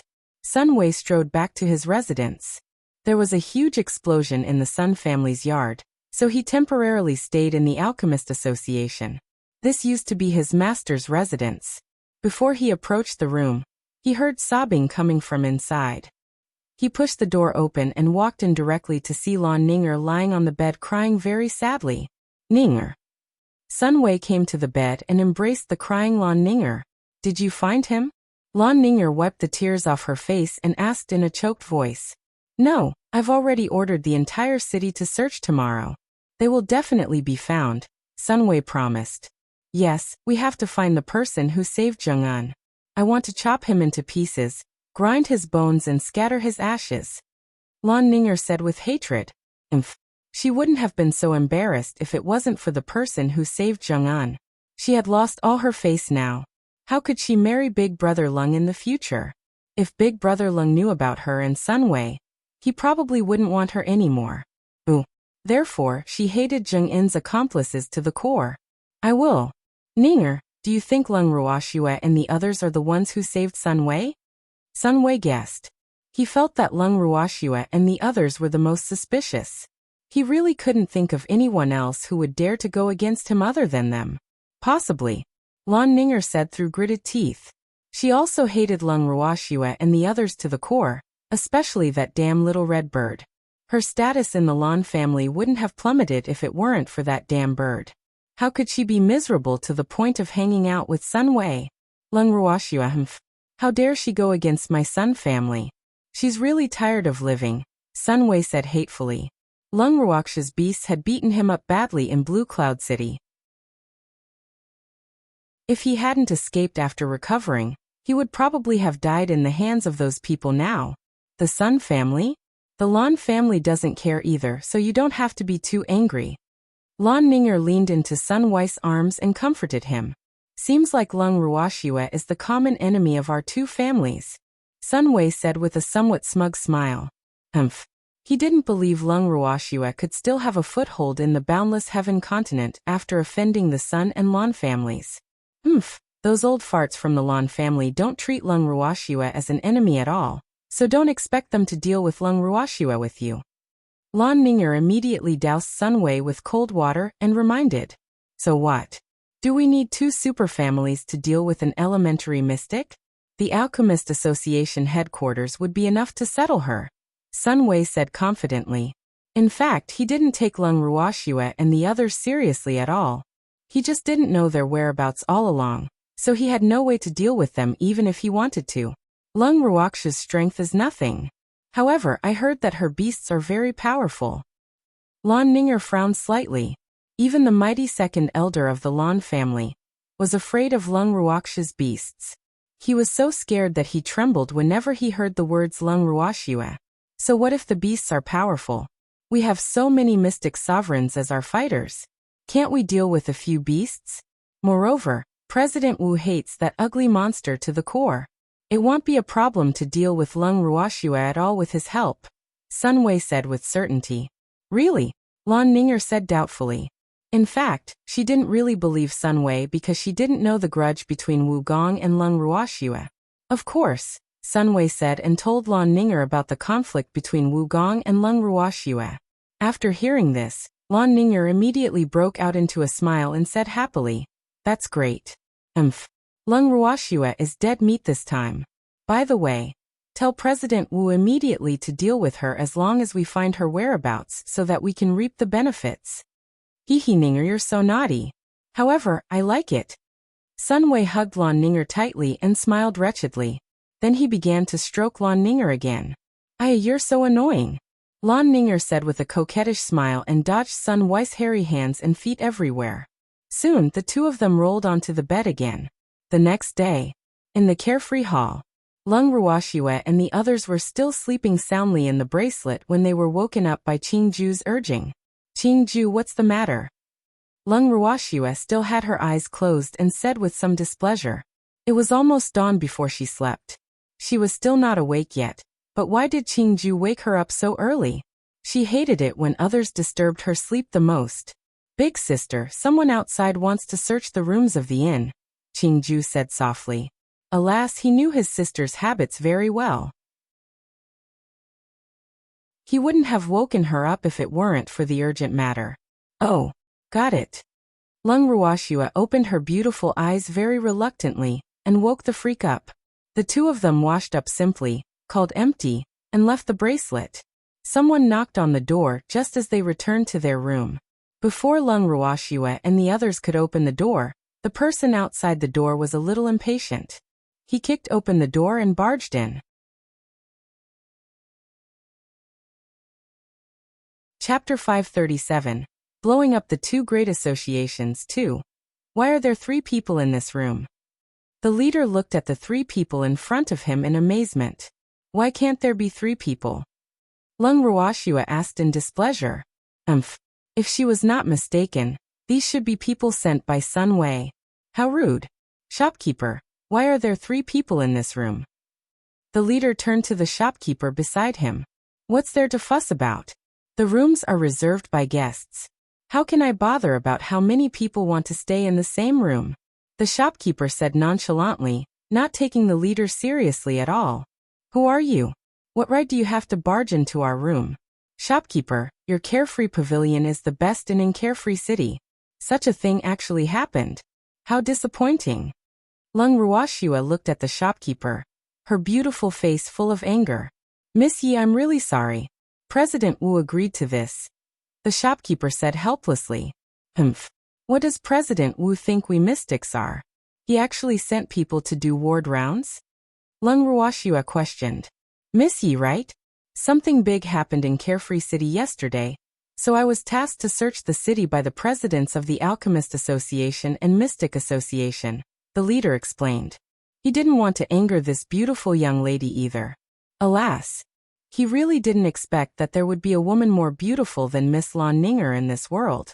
Oh, I wonder what happened. Lung Ruoxue pretended to be curious. Someone attacked President Sun's yard yesterday, so we're searching for those people, the leader said. Do you have any leads? Lung Ruoxue asked with a slight frown. Yes, but we haven't found the whereabouts of those people yet, so we searched everywhere. Please forgive us if we were rude. The leader said apologetically. Oh, it's okay. I can understand. Your president's son is really unlucky. Send his regards for me. Lung Ruoxue said sympathetically. Okay. Miss Yi, we'll take our leave then. The leader said very politely and left the room with his subordinates. Miss Yi, I'm so sorry for scaring you. The shopkeeper said apologetically after they left. It's okay. I know it's not your fault, Lung Ruoxue comforted. She had a good impression of the shopkeeper. The shopkeeper bowed to Lung Ruoxue and the others and left the room. What do you think? Lung Ruoxue asked the freak and empty after the eyesore left. It's expected. Empty said calmly. It would be abnormal if Sunway didn't search the entire city like this. Then shouldn't we do something? Lung Ruoxue asked with a naughty smile. Alas! Sunway searched wantonly like this. How disappointed would he be if he couldn't find anything in the end? Schwer, what do you want to do? The freak asked curiously. Schwer had so many ideas, hee. Isn't he looking for us all over the world? How can he find us in the inn? Why don't we go out for a walk? Lung Ruoxue suggested. No, if he sees you, he might have designs on you. The freak objected resolutely. Boo. Schwer originally said that she would leave after saving Zheng En and the little old man, but it seemed like she had to deal with Sunway now. What are you afraid of with Empty around? Lung Ruoxue said nonchalantly. In fact, she didn't intend to show herself in front of Sunway at all. Alas! The freak was thinking too much. All right then. The freak said very reluctantly after looking at Empty. Alas! He naturally had to cooperate well since Schwer had already thought of a plan. That's more like it. Lung Ruoxue praised as if she was petting a puppy. Schwer, where do you intend to go? Empty asked in realization. Do you think the little old man will be angry if I blow up the Alchemist Association? Lung Ruoxue said uncertainly. Alas! The little old man was now considered half of her own people, so she was a little hesitant. I don't know if the little old man will be angry, but I know that Sunway will definitely be mad. Empty said with certainty. Alas! The Sun family's yard had already been blown up. If the Alchemist Association headquarters continued to destroy it, then Sunway would probably be sleeping on the streets. Hee, I just want to anger him to death. Empty, how about I blow up the Mystic Association headquarters while I'm at it? Lung Ruoxue raised her eyebrows slightly and suggested. Although Empty had said it before, she believed that the relationship between Empty and the Mystic Association headquarters was definitely not shallow. Therefore, she naturally had to greet Empty since she had such thoughts. Empty was at a loss for words. This girl was addicted to the explosion. But what could he say? Schwer, what about Lan Ming's master if you blow up the Mystic Association headquarters? The freak frowned and said awkwardly. Right. It's better not to blow up the Mystic Association headquarters then. Empty took the opportunity to reason. But I still want to blow up those two headquarters. What should I do? Isn't there a saying that the new won't come if the old don't disappear? These two headquarters are very rich, so let them build a new one. As for little Lanland's master, I'll empty his seclusion place, hee. Lung Ruoxue said her plan with a smile. Then her beautiful eyes looked at the two handsome men in front of her without blinking, hoping to obtain their support. Schwer, blow it up if you want to. As long as you're happy, the freak hurriedly said. Boo. Schwer's tender gaze made his heart beat non-stop. Empty. Lung Ruoxue turned her gaze to Empty after obtaining the freak's support, and looked at him very attentively. Blow it up. Empty sighed helplessly. Hee, I knew you would definitely support me. Let's go quickly. Lung Ruoxue said impatiently. Then she summoned Ling and got her to cast an invisibility spell on them before the three of them left the inn. After the three of them left the Carefree Pavilion, they set the Mystic Association headquarters as their first destination.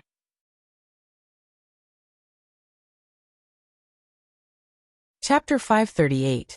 Blowing up the two great associations 3. After reaching the Mystic Association headquarters, Lung Ruoxue released her beasts and distributed some explosive balls to them. Then she gave them some instructions, and got them to split up. Half an hour later, the beasts who completed the mission returned to Lung Ruoxue's side excitedly.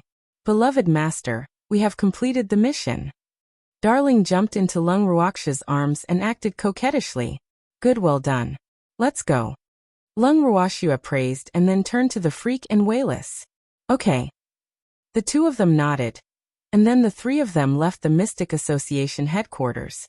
After leaving the Mystic Association headquarters, Lung Ruoxue and the others arrived at the Alchemist Association headquarters with familiarity. After telling their beasts to split up, Lung Ruoxue and the others came to the door of the cell. After burying an explosive ball at the door, the three of them quietly left. After waiting for a while at the entrance of the Alchemist Association, Lung Ruoxia's beasts ran out and snuggled up to her, reporting their work to her nonstop. Master, it's done, Dazzle said. Master, it's all buried, Ling said. Hee master, the mission is completed. Feng Zhan smiled evilly. Apart from completing the mission, he also gave Sun Wei a small gift. Yes, well done. We can go back and wait for news. Lung Ruoxia stored the beasts in the bracelet after speaking, and the three of them slipped back to the Carefree Hall. After returning to the Carefree Pavilion, Lung Ruoxia and the others went directly to the living room. Lan Ming and the others were already sitting there waiting for them. Little Snowy, you're already a mystic monarch? Lan Ming stood up from his seat in surprise when he saw Lung Ruoxia. How long has it been? These two perverts were actually mystic monarchs. Ooh, this was a huge blow to him. Yes, calm down. The freak and I took the silver snow pill. Lung Ruoxia said nonchalantly. Alas, she didn't want to take the pill to advance if the enemy wasn't this strong. Silver snow pill? Where did you get the silver snow pill? Lan Ming was even more surprised. Silver snow pill was a pill that was priceless. The success rate of refining it was very low, so it had always been difficult to obtain with money. I refined it myself.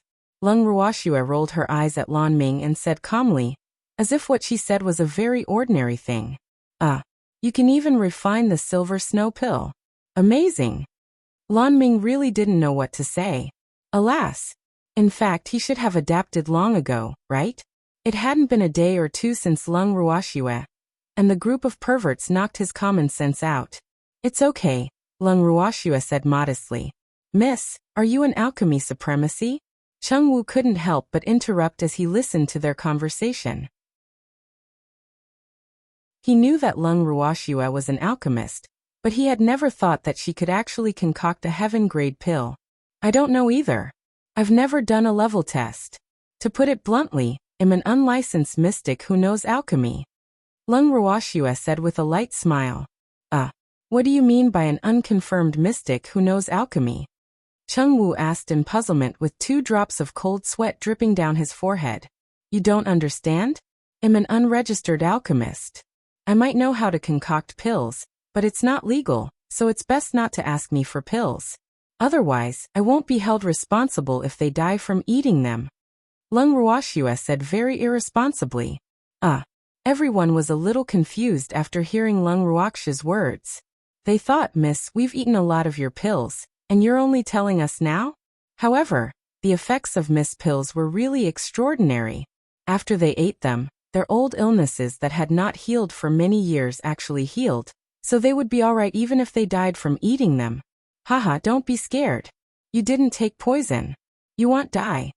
Lung Ruoxia looked at their expressions and laughed happily. Miss, we're not afraid, Cheng Wu said speechlessly. Alas!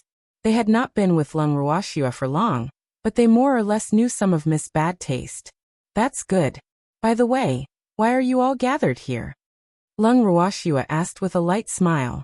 Miss, Sun Wei has already sent people to look for us everywhere in the city. We mainly want to ask if Miss has any plans, Cheng Wu said bluntly. He's not looking for us. You have to calm down. As for the plan, not yet, Lung Ruoxia comforted. Lass, don't you have a plan yet? The little old man happened to hear Lung Ruoxia's words after coming to the living room, and couldn't help asking. Alas, he felt uneasy if he didn't teach Sun Wei a lesson early. Grandpa Du, let's talk after Zheng En recuperates. There's no hurry. Lung Ruoxia comforted him.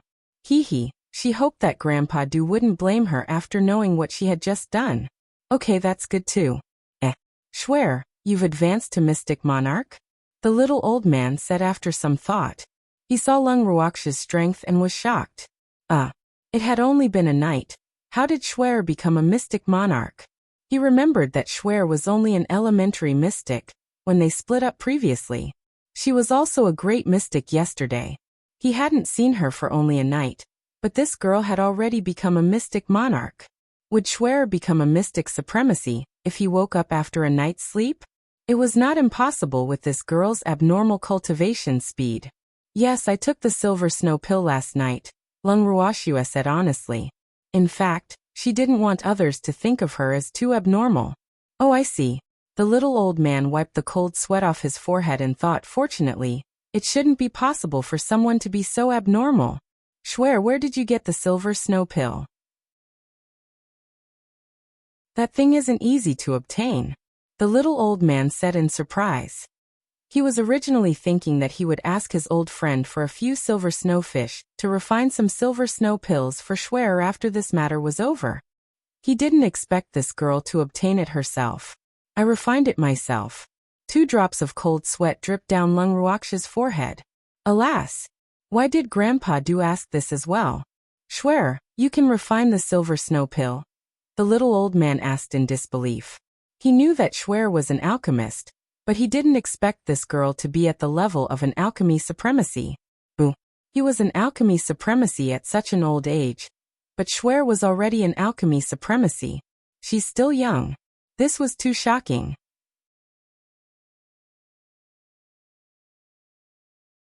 Chapter 539.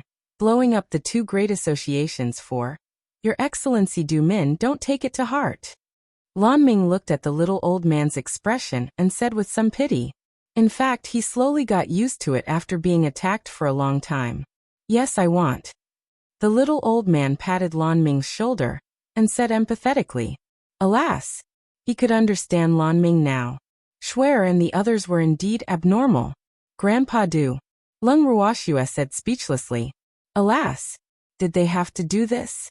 Their expressions seemed to suggest that they were deeply affected, but she really didn't think she was anything extraordinary. Lass, I'm fine. Alas, I'll get used to it slowly, the little old man hurriedly said. Grandpa Du, how is Jing'en? Lung Ruoxia changed the topic. Almost healed. Lass, Sun Wei sent people to search just now. Fortunately, Jing'en and I were invisible, so we weren't discovered by them. By the way, do you have any good plans to get rid of that ingrate? The little old man asked angrily. Grandpa Du, don't worry. Tell me when Jing'en is completely healed. I promised Jing'en to let him take revenge personally, Lung Ruoxia comforted. Yes, I know. I'm just asking, the little old man said shyly. He was a little anxious.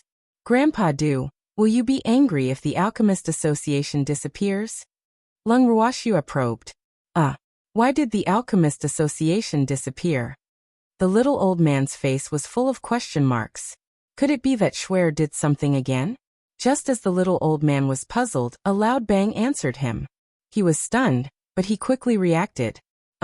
Could Schwer have even blown up the Alchemist Association? Immediately after, there were several loud bangs. The little old man was confused. Did this girl want to blow up Carefree City? Lan Ming and the others quickly left the living room and ran out to watch the commotion. After hearing the commotion, they returned a long time later, each with a very calm expression on his face. Then neither of them said anything and sat directly in the chair. What's the situation outside? The little old man couldn't help asking when he saw that no one was speaking. It's still all right. Cheng Wu wiped the cold sweat off his forehead and said calmly. He couldn't make a fuss lest he was laughed at by Miss and the others. Where did the explosion come from? The little old man didn't believe him and continued asking stubbornly. The Mystic Association headquarters and the Alchemist Association headquarters. Lan Ming answered the little old man's question very kindly. Luckily the place where his master was in seclusion was safe and sound. So what if the Mystic Association headquarters exploded? He didn't care. Did it all explode? The little old man asked with a black face. Alas! The girl was really ruthless. Yes, except for the cells, the Alchemist Association headquarters is in ruins. As for the Mystic Association headquarters, only the place where my master was in seclusion was intact. The other places have also become a junkyard, Lan Ming explained. He actually wanted to laugh when he thought of the situation he saw. I'm afraid the president of the Alchemist Association and the Mystic Association will be sleeping on the streets this time. Lung Ruoxia said with a light smile, her beautiful face full of gloating. They won't sleep outdoors. They can stay in the inn. Empty said lightly. What if their luck is bad and wherever they stay explodes? Lung Ruoxia said with a naughty smile. Then they're really unlucky. Cheng-Wu said sympathetically. He didn't have to guess now to know that this matter definitely had something to do with Mississippi. Miss was really fast. She actually lied to them that she didn't have a plan. So she went to play by herself. Yes, they will definitely be plagued by bad luck recently, Lung Ruoxue said with certainty. She would definitely not let those people have an easy time since they dared to hurt her. Unlucky. She would definitely find them, and definitely in a way they didn't expect. Miss, do you need us to do anything? Cheng-Wu said expectantly, his handsome face red as he said, arrange something for me to do. Yes, there are indeed some things that you need to do, Lung Ruoxue said with a naughty smile, her beautiful eyes circling Cheng-Wu and the others. Miss, can you not look at us like that? We're scared. Cheng-Wu couldn't help but say when Lung Ruoxue looked at him. You're too timid. How can you do this? You have to train well. Lung Ruoxue looked at Cheng-Wu and the others for a while, and then said earnestly, Yes, Mississippi. What training do you want to arrange for us? Cheng-Wu asked bravely. Why did Miss Gaze make him so uneasy? He wouldn't be sold off by Miss, right? Come closer. Lung Ruoxue said after some thought. Yes. Cheng-Wu obediently handed over his ear, his little heart racing anxiously. Lung Ruoxue whispered in Cheng-Wu's ear. Immediately, everyone saw the expression on Cheng-Wu's face was very strange, as if he was suppressing something. It alternated between green and white. Let's go. Cheng-Wu turned to the mystic sovereigns present after hearing Lung Ruoxue's arrangement. Yes, the mystic sovereigns hurriedly replied, and then left the living room with Cheng-Wu. Little Snowy, where did you get them to go? Lan Ming asked curiously. I asked them to return to their rooms to look for Ling. Lung Ruoxue said very honestly. She had asked Ling to protect Zheng En after returning to the Carefree Pavilion just now. Cheng-Wu and the others' mission required invisibility, so they naturally had to look for Ling to help. Therefore she didn't lie. Is that it? Lan Ming looked at Lung Ruoxue doubtfully. Little Snowy was so naughty. She didn't even tell him anything fun. Yes. Lung Ruoxue nodded. At least for now. Alright, I'm sleepy. I'm going back to my room to sleep. Do whatever you want. Lung Ruoxue wanted to sleep again after settling everything. After speaking, she pulled the freak back to her room uninvited. I want to enter the space. Empty interrupted before the freak could say anything.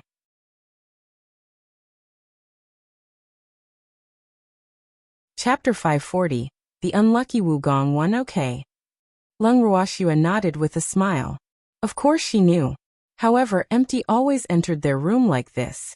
It would definitely cause a misunderstanding over time. It's broad daylight. Why are you entering the space? Play outside yourself. The freak glared with slight dissatisfaction. You are all going to sleep. What's the point of me being alone outside? Empty said aggrievedly. Tears welled up in his beautiful eyes as if he was about to cry. Freak, stop teasing him. Let's go in and sleep too. Lung Ruoxue kindly helped him out. Alright then. The freak was a little unwilling, but he would let Schwer go since she pleaded for the big light bulb. After the freak finished speaking, Lung Ruoxue brought the two of them into the bracelet with a thought. Empty, play by yourself. We're going to bed. Lung Ruoxue pulled the freak into the purple bamboo hut. Empty sat down in a chair not far from the purple bamboo hut, and took out a cup of tea from his ring to drink alone. Alas, master is so pitiful. Suddenly, Icy's sympathetic voice sounded from the corner. Stinky Icy, how am I pitiful? Empty frowned and said speechlessly. How did Icy view that he was pitiful? Alone, with no one to accompany you. Icy raised its little head. Boo. It was the same. Don't I have you? Empty said nonchalantly. How can it be the same? We are both male. Icy said gloomily. Alas. Little Snowy's beasts were also male, but Little Snowy was female. Alas. It would have found a female owner back then. The embrace of the female owner was fragrant. Icy, are you despising me? He picked Icy up from a corner, and raised it in front of him to look at him. Of course not. Why would I despise master? Icy quickly denied. In fact, it was just a little envious of Little Snowy's beasts. It definitely didn't despise its master. I see. It's too late even if you despise master. We two males are destined to be tied together in this life. Empty gloated. I know. Boo. Icy wanted to cry, but had no tears. What a waste. Haha. Empty laughed happily seeing Icy's depressed appearance. Alas. Icy sighed heavily and lay in its master's arms to sleep. Lung Ruoxue and the others went to rest peacefully. However, everyone in Carefree City was panicking. The people from the Alchemist Association and the Mystic Association were even more nervous like birds startled by the bow, because they were very afraid that the sudden explosion would descend on them. After the big explosion at the Mystic Association headquarters, Gong had no choice but to temporarily stay in an ordinary mansion in the outskirts of the city. This yard was also the property of the Mystic Association headquarters. However, because no one had lived here for many years, it had been neglected for many years and could no longer be lived in. He sent someone to clean it up simply, and then moved in. Alas! Living here was better than staying in an inn to let others point fingers at him. At the same time, Chengwu and the others who had accepted the mission divided into two groups according to Lung Ruoxue's instructions. They prepared to monitor Sunwei and Wu Gong's every move day and night, and occasionally play dirty. In Wu Gong's temporary residence, Big Brother Cheng, Wu Gong went to the toilet. A mystic sovereign, who was monitoring Wu Gong, whispered to Cheng Wu, "Okay, prepare to move." Cheng Wu, who was hiding in an empty room, stood up from his chair. Hee, Big Brother Cheng, we have to let that old man taste the feces pit this time. A short mystic sovereign said excitedly. Yes, we are invisible now anyway. No one can see us. We can play however we want, hee. Cheng Wu said with a naughty smile. This mission was really too enjoyable. He could finally prank people as he wished. Big Brother Cheng, what are we waiting for? Let's go quickly. A tall and thin mystic sovereign in black said anxiously. He had never done such a thing in his life. He was really a little excited. Don't be anxious. Prepare the tools first, Cheng Wu reminded. Then he took out a white jade bottle from his ring and held it in his hand. Okay. After seeing Cheng Wu's action, the others also took out tools that they had long prepared from their rings. Some took out a stick that was twice the size of an adult's arm, while others took out ropes. Let's go. Cheng Wu ordered when he saw that everyone was ready. Let's go. Cheng Wu led the mystic sovereigns to the toilet and swaggered in. In the toilet, Wu Gong was squatting on the toilet with his pants half off.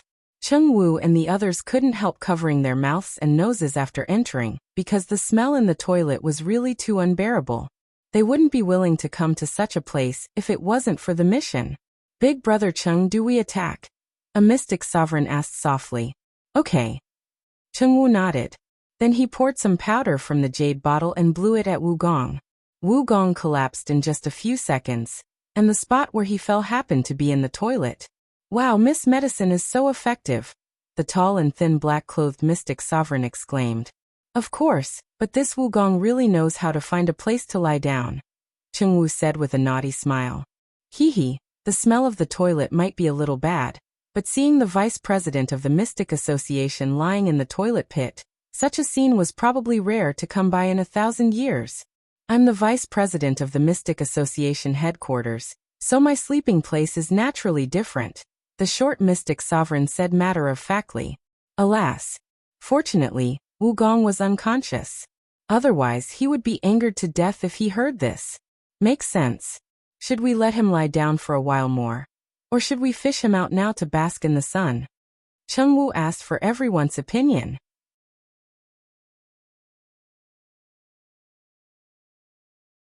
Chapter 541. The unlucky Wu Gong too. Let him lie down for a while more. He has so much to do every day. It's very tiring. The tall and thin black-clothed mystic sovereign said very kindly. All right. Then let him lie down for 10 minutes, Cheng Wu said after some thought. Yes.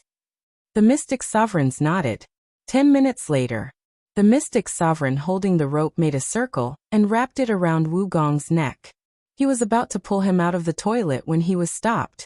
Wait. The tall and thin black-robed mystic sovereign stopped him. Hey Z, what's the matter? The mystic sovereign asked in surprise. Don't let me take my tools for nothing. The mystic sovereign, who was called Heizi, said with a naughty smile. He looked at the stick in his hand and smashed it fiercely on Wugong's head without hesitation. Immediately, blood flowed down Wugong's head. All right, drag it up, Blackie said after the fight. Aren't you going to smash it a few more times? The mystic sovereign suggested. In fact, they didn't have any deep enmity with Wugong, but the young miss did. The young miss enmity was their enmity. Therefore, they didn't have to mention how happy they were seeing Wugong suffer. I want to, but am afraid it'll crush him to death. We won't have any fun then, Blackie said regretfully. Then don't fight first. Let's take it slow. There's still a long way to go. We won't have any fun if we kill him, the mystic sovereign said. With that, he pulled Wugong out of the toilet like he was carrying a dead chicken. Big brother Chung, where should we put this fellow to dry? The mystic sovereign asked with a face full of disdain. Why was Wugong so stinky? It was so stinky. Hang it at the city gate. There are many people there, and the air is good. This city will stink to death if it's in Carefree City. Chung Wu covered his nose. Big brother Chung, how can we get him out in the middle of the day? Hazy couldn't help asking. It probably wouldn't be easy to hang the vice president of the Mystic Association on the city wall in broad daylight. The difficulty was really extraordinary. Look who this is. Chung Wu took out a small golden snake with a white jade horn on its head. The snake opened its sleepy eyes and looked at the stinky Wugong with slight disdain. Then it cast an invisibility spell and hid Wugong. After doing all this, the little snake crawled back into Chung Wu's arms and continued sleeping. Isn't this Miss Beast Rise? Big brother Chung, why are you here? Hazy asked in surprise. Of course Miss lent it to me. Let's go quickly, Chung Wu urged. Then he left the stinky toilet first. After leaving the toilet, Chung Wu and the others sat on their beasts, hung Wugong on a rope, and were carried to the city gate by the beasts. After reaching the city gate, Chung Wu took out Ling from his arms. Ling opened his eyes, lazily undid Wugong's invisibility spell, and crawled back to catch up on sleep. Hazy and the others hung Wugong on the highest point of the city gate, stripped him of his clothes, and left. They didn't forget to spread the news on the way back. The vice president of the Mystic Association, Wugong, accidentally fell into the toilet, so he committed suicide at the city gate. After the pedestrians on the street heard this news, it spread from 1 to 10, from 10 to 100. Soon, all the mystics and alchemists in the city heard it. They didn't know where this news came from, but everyone simultaneously ran to the city gate to investigate on the basis of everyone's gossip. After reaching the city gate, everyone found that there was indeed a naked middle-aged man hanging on the city wall. Wasn't he the vice president of the Mystic Association headquarters? Move aside. At this moment, people from the Mystic Association headquarters arrived. The elder leading the group frowned when he saw Wugong. Put President Wu down quickly. The president hurriedly ordered his subordinates. Alas! Who did this? The Mystic Association headquarters had really lost all their face this time. There were rumors that President Wu committed suicide, but as one of President Wu's trusted subordinates, he absolutely wouldn't believe this nonsense. Elder How, President Wu committed suicide because he wanted to die, a subordinate reminded. What he implied was that if they meddled and saved President Wu might blame them when he woke up. Why don't they let President Wu go like this? Nonsense. Why would President Wu want to commit suicide? Elder How roared furiously. It was understandable that those mystics who didn't know the truth said so, but he didn't expect his subordinates to think so too. President Wu would be angered to death if he knew. Didn't President Wu commit suicide because he fell into the toilet? The subordinate said foolishly. He also felt that President Wu was a little too exaggerated, but with President Wu's identity and status, it was reasonable for him to not accept the fact that he wanted to commit suicide because he fell into the toilet. After all, President Wu was not an ordinary person. Do you think that's possible? Elder How roared angrily. Alas! How could he have such a stupid subordinate? That's possible, the subordinate replied seriously after some thought. Possible my ass. Let me tell you. That's impossible. It's impossible for our President Wu to commit suicide. Elder Hao roared at the top of his lungs. Immediately, everyone's gazes were attracted to him. What are you looking at? What's there to see? Disperse. Whoever surrounds here will be expelled from the Mystic Association headquarters, and Alchemist Association headquarters. Old Hao threatened as he looked at everyone's strange gazes. TCH, the Mystic Association headquarters is really becoming more and more depraved. They use expulsion to threaten mystics all the time. Truly a crooked stick. Someone said from the crowd. That's right. He's obviously a vice president, but those bootlickers just have to call him president. What a joke. Now the only vice president who has fallen into the toilet one by one in the Mystic Association for thousands of years. Haha. Someone said with a wild laugh. Who? Who said that? Come out if you dare. Elder Hao roared furiously. He searched several times but didn't find anyone present with their mouths agape. He was really angry.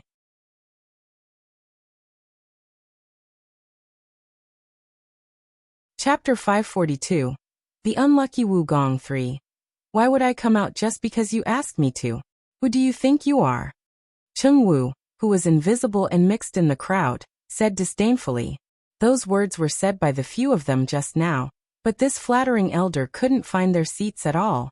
This feeling was really too satisfying. He's Mao Gui Wuslaki. Hazy said viciously. Oh, then he will definitely fall into the toilet. Haha, he has to be Master's partner.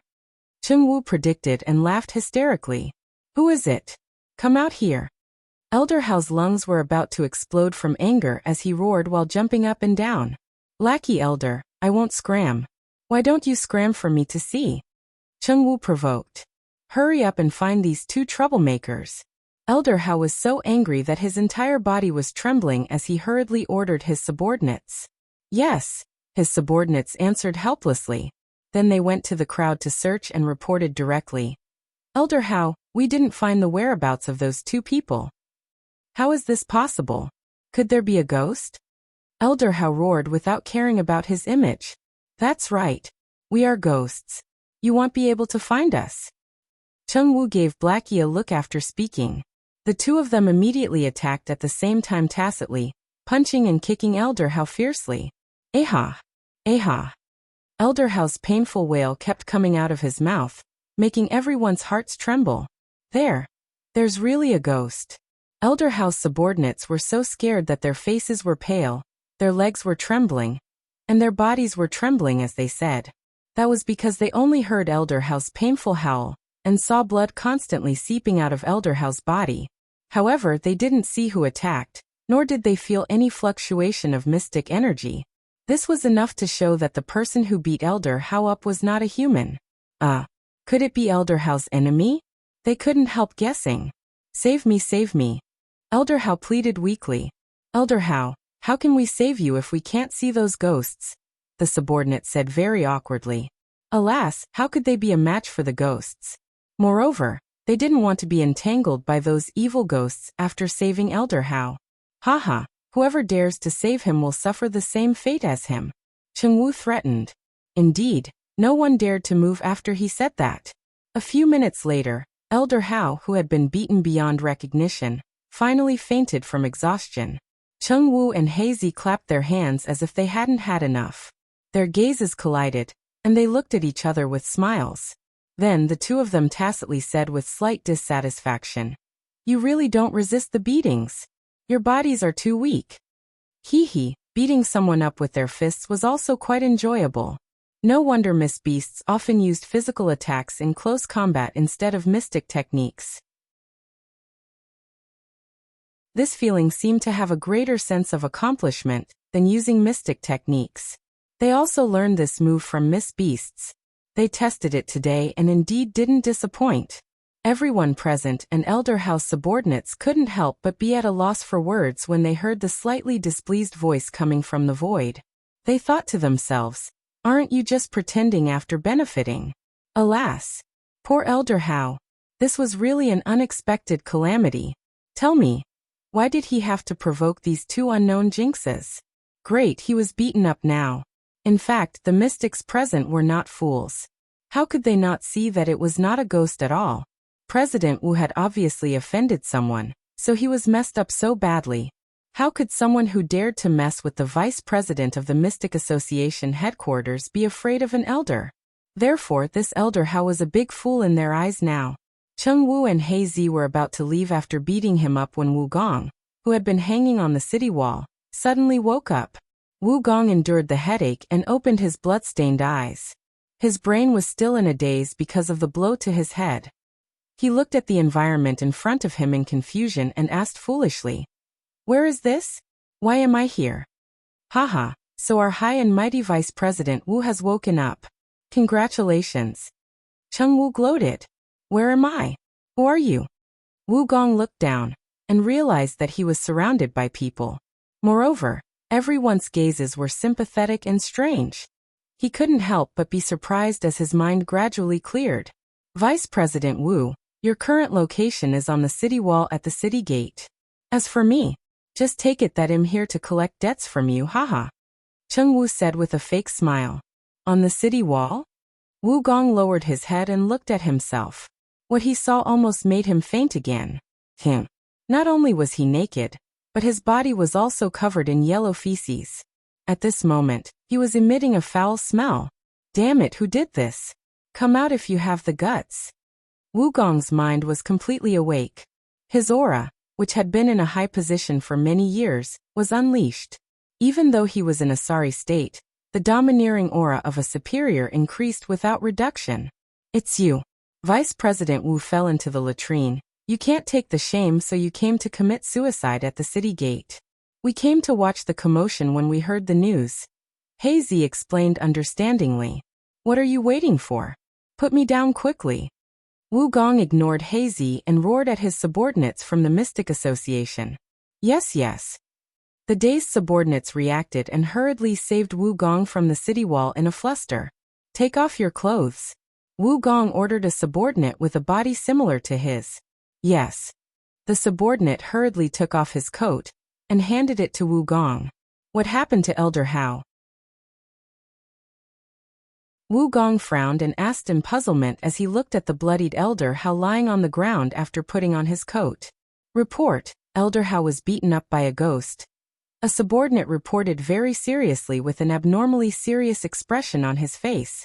Nonsense. How can there be ghosts in this world? Wu Gong kicked the subordinate angrily and reprimanded with a displeased face.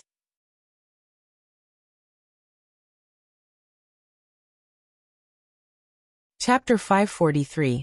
The Unlucky Wu Gong. For President, it's true. The fallen subordinate hurriedly got up and said stubbornly, Haha, how can our Vice President Wu believe that there are ghosts in the world? He might have done many guilty things, but he won't believe in retribution. Cheng Wu's voice sounded again. Who's pretending there? Show yourself if you have the guts. Wu Gonghe roared. The enemy in front of him couldn't see or touch him. He was really helpless. Vice President Wu, do that for me first.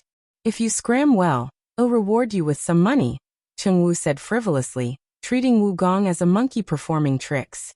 Humph. So you're also a coward. You don't dare to fight me seriously at all. You only know how to scheme in secret. Wu Gong forced himself to calm down and pretended to be calm. Of course, there's no need to deal with shameless people openly. Come and arrest me if you have the ability. Don't go to the toilet so often in the future if you don't have the ability. Otherwise, you will still fall down, haha. Cheng Wu reminded. With that, he quietly left the city gate with Blackie. Hee, it was time to go back to sleep after watching the commotion. Damn it, I won't let you go. Wu Gong was so angry that he lost his mind. Countless mystic energy gathered in his hand and were released into the air nonstop because he couldn't determine the exact location of the enemy, so he could only casually cast it into the void. Run. President Wu is crazy. The surrounding people scattered in fright when they saw the light blue mystic energy wreaking havoc in the sky. Their lives would be in danger if they were swept by the mystic supremacy's mystic energy. President, stop. Stop. They've left. His subordinates hurriedly hid and shouted when they saw the irrational Wu Gong, hoping to stop his madness. The might and aura of a mystic supremacy were not a joke. They did not want to lose their lives, even though they were only subordinates. Wu Gong, who was in a frenzy, ignored their words. He continued to use the mystic energy in his hand, until the mystic energy in his body was exhausted. He fell to the ground dispiritedly and murmured, "He really escaped." "Yes. Those two people are long gone," a subordinate said honestly while suppressing his fear. "Find them. Find them for me. Even if you have to dig up every inch of the ground. Find those who dare to oppose me and kill them without mercy after finding them." Wu Gong's eyes were bloodshot as he ordered with hatred. He had been in charge of the Mystic Association for so many years, and had never been bullied so badly. He couldn't take it lying down if he didn't find those people and reduce them to ashes. "Yes," the subordinates answered hurriedly. After that, they sent Wu Gong and Elder Hao back to their residence and began searching the world. Cheng Wu and He Zi had already left the city gate when Wu Gong went crazy. They returned to Wu Gong and the others' temporary residence and sneaked into the empty room. Everyone in the room, who had been waiting for a long time, asked curiously about the situation at the city gate after seeing the two of them return. Cheng Wu and He Zi sang well, and described the situation vividly to everyone. Everyone laughed hysterically with joy after hearing this. After laughing, a mystic sovereign couldn't help asking, "Big Brother Cheng, what should we do next?" "Hee, of course we're going to continue causing trouble," Cheng Wu said with a smile. It hadn't even been a day, but Wu Gong was already covered in dirt. If they stayed here for a few days, Wu Gong might go crazy. Okay, it's good to cause trouble. It will save us a lot of trouble if we can drive Wu Gong crazy, a mystic sovereign said excitedly. He had never done such a thing in his life. However, it felt quite novel. Big Brother Cheng, what should we continue causing trouble for?" He Zi asked excitedly. "I intend to drug him and make him stay for half a month. Then he'll drop a few more latrines. Cheng Wu said with a naughty smile. "Big Brother Cheng, you're ruthless." The mystic sovereigns looked at Cheng Wu with admiration and praised him. Alas, Big Brother Cheng was such a steady and upright child back then. But he actually learned bad things now. Enemy is our enemy, and being kind to our enemy is being cruel to ourselves, so of course we can't let ourselves down. Cheng Wu said righteously, his expression abnormally serious. Big Brother Cheng is right. Let's quickly drug him. The mystic sovereigns said impatiently. Okay, I'll give you the medicine. Let's split up. Cheng Wu distributed the medicine Lung Ruoxue gave him to everyone. Then everyone split up to administer the medicine. Wu Gong and the others were in deep trouble the following days. Wu Gong had suffered, and Sun Wei, Wu Gong's ally, naturally would not have it easy. As the overall in charge of this matter, Cheng Wu divided his team into two groups. He oversaw the mansion where Wu Gong was, and he handed in another relatively stronger mystic sovereign, Song Di, to be in charge of Sun Wei's place. After the explosion of the Alchemist Association, Sun Wei arranged his residence in the inn in Carefree City, which was second only to the Carefree Pavilion. He also booked the inn as the temporary construction site for the Alchemist Association. At the inn where Sun Wei was staying, Song Di and the others were hiding in the empty room next to Sun Wei's room. At this moment, they were discussing a strategy in the room. They already knew about Wu Gong and were deeply inspired. Therefore, they had been discussing how to not be inferior to what Cheng Wu and the others had done. Big Brother Song, Wu Gong lost his face. We can't fall too far behind. A mystic sovereign couldn't help but say. Yes, we have to discuss it properly and see how we can leave a deep impression on Sun Wei. Song Di agreed with his partner's words and said with a naughty smile. A soft moan sounded from the next room, as everyone was discussing. They immediately perked up when they heard that. Everyone looked at each other and smiled tacitly before leaving the room.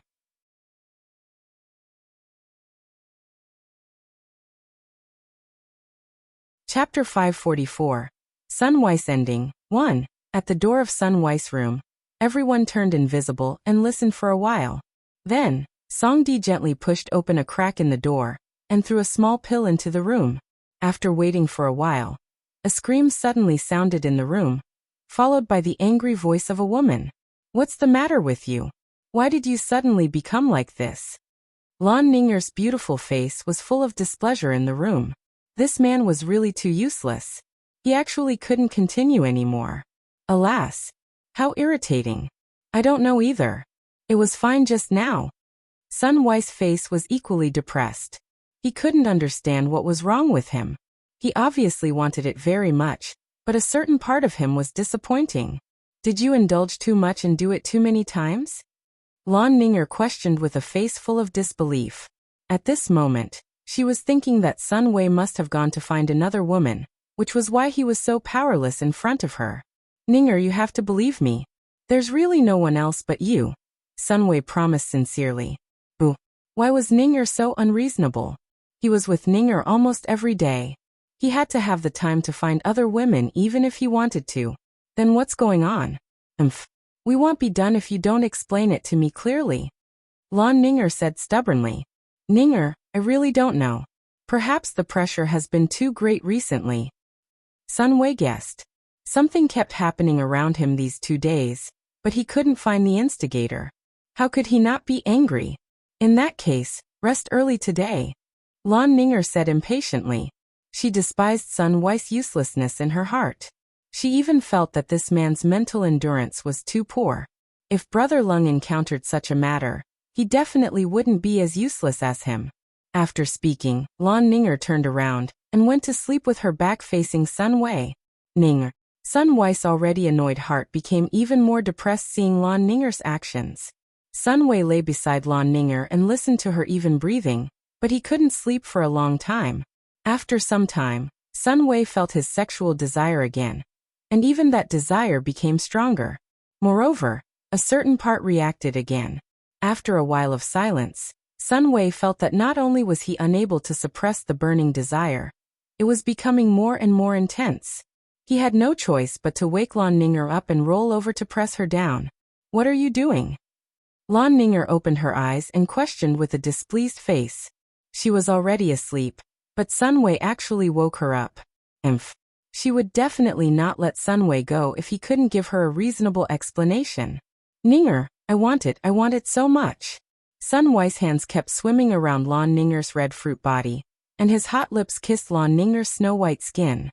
You want it? Can you do it or not? Lan Ning'er questioned impatiently.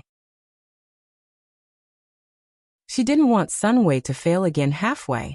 One had to know that the feeling of neither going up nor down was very uncomfortable. You'll know if I can do it or not if you try, Sun Wei said angrily. No man could bear Lan Ning'er's doubts, and he was naturally no exception. But Sun Wei couldn't keep it up again in no time. You're really too useless. Lan Ning'er roared furiously. Her sexual drive was just aroused when Sun Wei collapsed weakly again. How could she not be angry? Ning'er, don't be angry. I'll try again, Sun Wei said angrily. He didn't believe that he couldn't finish it. After giving up and trying a few more times, Sun Wei still couldn't harden up. Lan Ning'er completely lost her patience, and was even angrier. Sun Wei, you're really too useless. Lan Ning'er roared angrily. He couldn't even be a normal man. She really didn't know what else this man could count on him for. Ning'er, this was an accident. Really, I promise. Sun Wei quickly coaxed. He might be unable to make himself lose face as a man, but he really didn't think that this was his problem. He always felt that he was normal. An accident? What can you guarantee? Lan Ning'er's beautiful eyes glanced at Sun Wei, obviously not believing his words. Ning'er, let's try a few more times. I definitely won't have any problems, Sun Wei discussed. Do you still want to do it? How long do you want to torment me for? Lan Ning'er was angry. She was aroused but couldn't get off every time. This feeling was not good, so she really couldn't cooperate with Sun Wei anymore. Let's try a few more times. It will definitely work, Sun Wei said, unwilling to give up. He couldn't believe that he really couldn't. After all, if he couldn't do this, it would be a fatal blow to any man. Do it yourself if you want to. I'm going to bed, Lan Ning'er said coldly.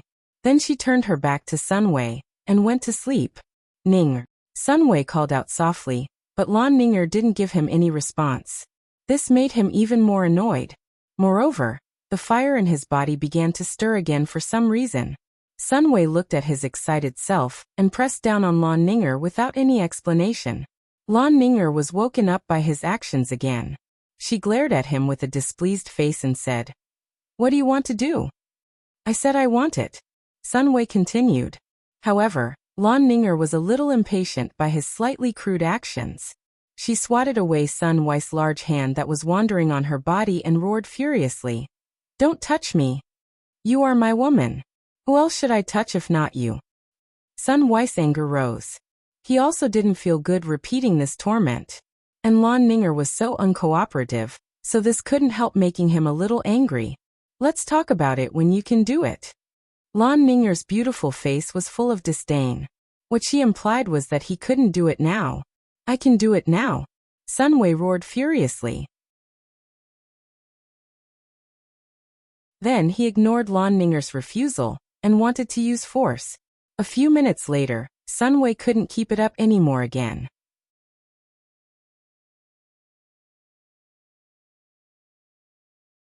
Chapter 545. Sunway's Ending 2. This is what you mean by you can do it now. Lan Ninger was so angry that her entire body was trembling. She had been tormented countless times in this short period of time. Moreover, Sunway, who always doted on her, actually used force on her. However, it was fine if he used force to finish it, but the result was the same every time. The repeated torment made her lose all her patience, and the contempt for Sunway in her heart gradually deepened. "I'm sorry. I didn't do it on purpose." "Ninger, don't be angry with me," Sunway said guiltily. "Can I sleep now?" Lan Ninger asked coldly. The word impatient was obvious on her face, and the disdain in her beautiful eyes was already too lazy to hide. "Sleep. I won't touch you anymore today," Sunway said helplessly. Alas! He didn't blame Ninger because his mood was not much better than Ninger's. "I'm going to bed." Lan Ninger turned around and went to sleep with her back facing Sunway. Sunway sat alone until dawn and had a sleepless night. The few people hiding in the room next to Sunway also had a sleepless night. However, they were different from Sunway. Sunway was so depressed that he couldn't sleep, but they were too excited to watch the commotion and had insomnia. "Hee hee, big brother Song, you're really evil. You actually tormented Sunway repeatedly. At this rate, I think it won't be long before he becomes impotent even if we don't drug Sunway anymore," a mystic sovereign said with a wretched smile, gloating. "Humph. Who asked him to provoke our miss? So what if he's from the Sun family? Well, still teach him a lesson," Song Di said nonchalantly.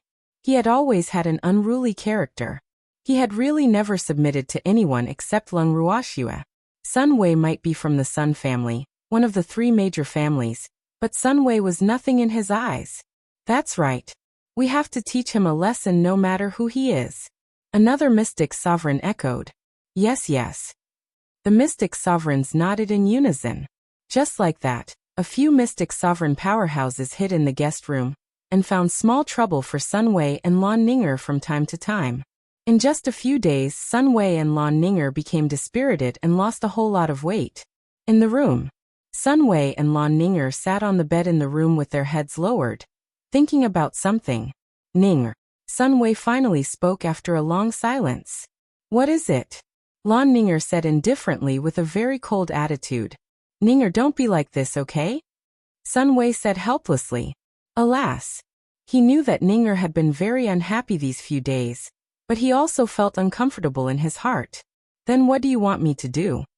Lan Ninger roared furiously. Sunway wanted to try every day during the past few days, but it didn't work every time. In the end, she was unwilling to cooperate, so Sunway directly used force. This made her feel abnormally disgusted. "Ninger, I'm sorry, but I really don't think it's my fault," Sunway explained. In fact, he had a very strong feeling every time, but he just couldn't complete it every time. "It's not your problem. Could it be mine?" Lan Ninger glared with her beautiful eyes and questioned very unpleasantly. This man obviously couldn't satisfy her anymore, but he always pretended to be strong. In the end, it made the two of them abnormally painful. That's not what I mean. I think someone is messing with me." Sunway voiced his doubts. For a few days, there was no reaction whenever he wanted to do it. When he gave up, the feeling was very strong, so he suspected that someone was scheming in the dark. Humph. Stop finding excuses. You're obviously the one who is unable to do it anymore. Lan Ning'er said disdainfully. There were rumors outside that Sun Wei was impotent now, so she also believed it. And if that was the case, it was impossible for her to hang out with Sun Wei anymore. Ning'er, why can't I? I'm very healthy. Don't listen to the rumors outside. Sun Wei quickly coaxed. He knew that there were many rumors that were disadvantageous to him outside now, but he had never been able to capture the person who spread those rumors, so this made him very depressed. You can? It's been a few days. Have you satisfied me even once? Sun Wei, if you can't find the reason, then there's no need for us to be together. Lan Ning'er directly gave an ultimatum. Ning'er, can you not be like this? You have to believe me. Someone is really messing with me. I suspect it's Lung Ruoxue and the others, Sun Wei said with certainty. Is that so? Then quickly capture that ugly freak. Lan Ning'er roared. Lung Ruoxue's name was like a nightmare to her now, so she would lose her reason from anger as soon as she heard this name. Ning'er, don't worry. I've been sending people to look for their whereabouts. President Wu is also sending people to look for them. Sun Wei comforted. President Wu wanted to find the whereabouts of Lung Ruoxue and the others more than him. Therefore, he sent many people to look for them, but they still found nothing. Now, President Wu had diarrhea every day, and his road was basically a little unstable. Therefore, President Wu was much worse than him. There are so many of you looking for Lung Ruoxue, and you've been looking for her for so many days. Logically speaking, Carefree City should have been searched several times already. Why haven't you found her yet? Lan Ning'er asked with a face full of doubts. She really doubted if they had done their best to look for her. If they had really been looking, why hadn't they found a single strand of Lung Ruoxue and the others after so many days? Ning'er, we've almost turned Carefree City upside down. We've sent people to check every inn and residence, but there's none. Alas. I don't know which rat hole they're hiding in. Sun Wei said very gloomily. He couldn't find the whereabouts of the person he wanted to find, but he couldn't find anyone. This made him very angry. Then what should we do? Are we going to continue like this? We won't be able to have peace every day if we can't find the whereabouts of Lung Ruoxue and the others. Lan Ning'er was a little angry from embarrassment. Sun Wei had been experimenting nonstop these few days, provoking her every time. However, he was not responsible for watering her. She had not been satisfied for many days. This prevented her anger from accumulating and her temper from growing.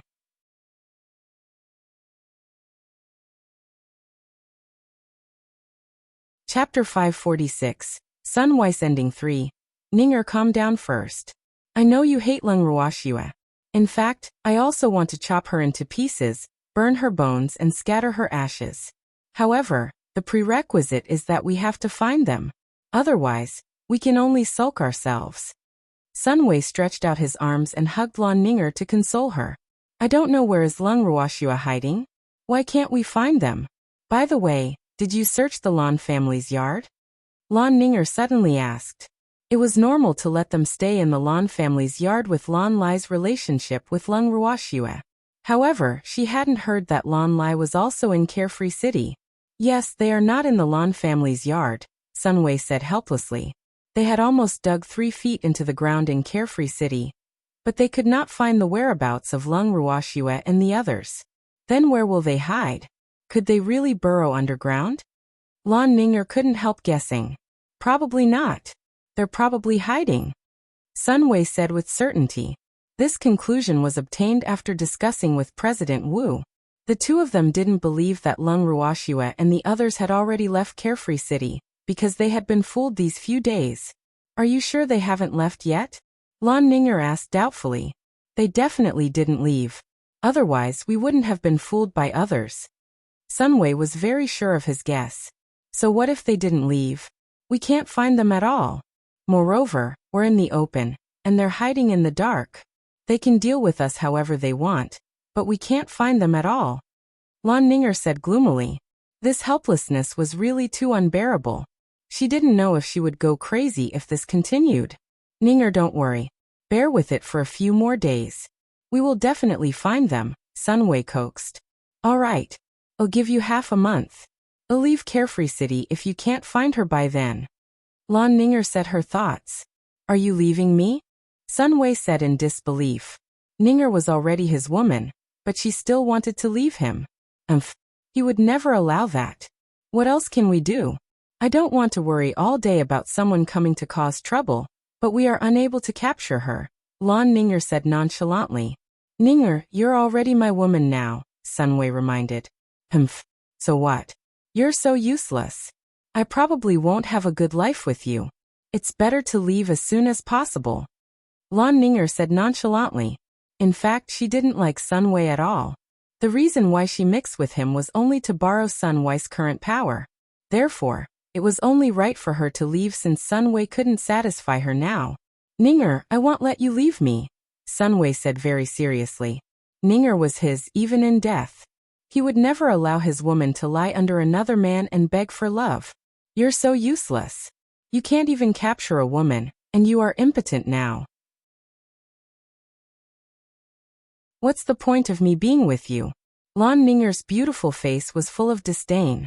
I said that someone is messing with me. I'm a normal man. Sunway roared angrily.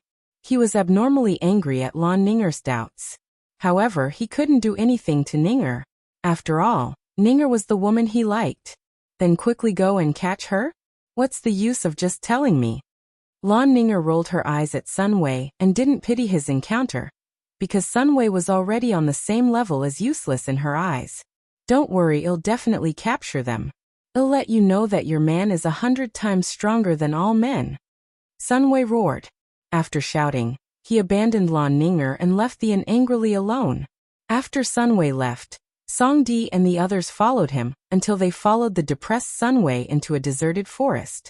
Sunway walked without feeling anything. Suddenly, his vision darkened, and then he lost consciousness. He didn't know anything. When he woke up, he found himself in an unfamiliar place. Where is this place? Sunway couldn't help muttering to himself. The fear in his heart gradually deepened as he looked at the white surroundings. This is hell. Haha, Sunway. I didn't expect this day to come for you. Zheng En's voice sounded from the empty corner. You are Zheng En? Zheng En, quickly come out. Don't pretend to be mysterious, Sunway shouted fearfully. Cold sweat couldn't help flowing down his forehead. Ehe, do you think there's a need for a dead person to pretend? Zheng En said with a light smile, his voice abnormally cold as if it was transmitted from afar. Dead person? You're dead? No. That's impossible. Sunway would not believe that Zheng En really died. In his heart, Zheng En was an unkillable cockroach. Otherwise, he would not have chased Zheng En for more than a decade, but Zheng En was still alive and well. What's impossible? Didn't a huge explosion happen in your Sun family's yard? Do you think I can dodge it in my current state? Zheng En asked coldly. Weren't you rescued by your master? Sunway questioned doubtfully. I want to, but my young miss doesn't know my current situation. How can she come to save me? I died in the explosion that time, Zheng En explained. Then what about your master? He's a mystic supremacy. He can't be dead too, right? Sunway probed. Didn't you lock master up? Why are you asking me? Zheng En pretended to be in disbelief. He ran away. Sunway said gloomily. He wouldn't be so nervous if Du-min hadn't run away. He was on tenterhooks all day because he was really afraid that Du-min would seek revenge on him. Are you sure my master escaped and wasn't killed by Wu Gong? Zheng En asked doubtfully. Yes, he really escaped. President Wu didn't kill him. Sunway said honestly. He was very sure about this.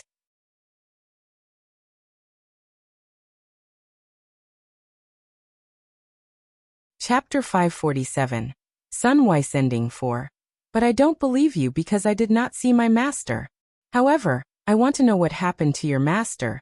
You bastard who bullies your master and destroys your ancestors. Zheng En scolded. He really hated Sunway's actions because alchemists like Sunway who betrayed their masters and destroyed their ancestors in this world were absolutely considered strange. I was forced to. I didn't want to, Sun Wei pretended to be pitiful. Nonsense, who forced you? It's obvious that you have ulterior motives, and you still have the cheek to quibble.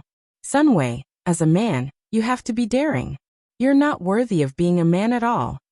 Zheng En's voice was full of disdain, and the temperature here suddenly dropped a lot just as he finished speaking.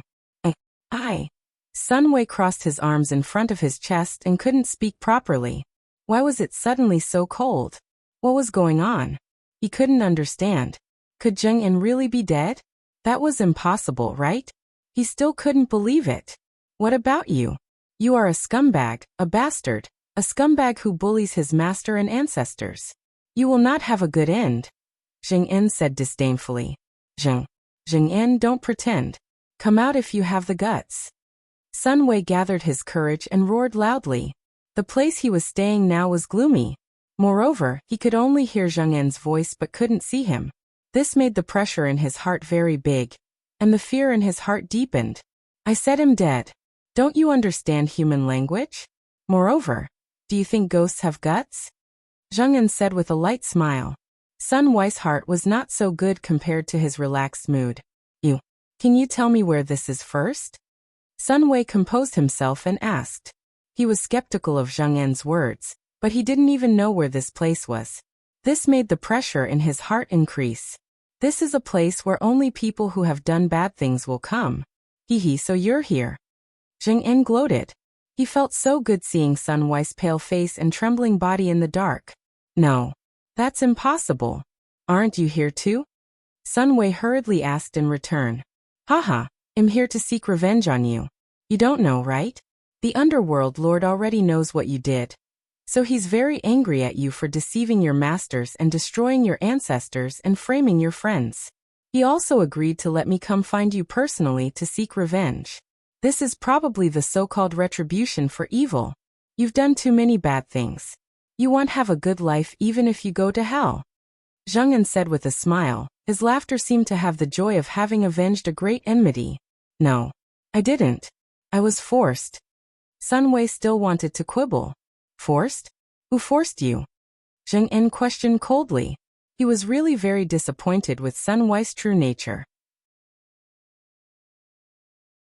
He also couldn't understand why he treated Sun Wei as a lifelong friend back then. His taste was really not good. Of course it's my family. You're not me. You don't know how much pressure I'm under, Sun Wei said pitifully. Stress? Can you frame me just because you're stressed? Zheng En questioned. I don't have a choice either. If I don't do that, I won't be of any use in the family. I don't want to become an abandoned son, so I have to become the disciple of the Alchemist Association's president. That way, I will have a place in the family.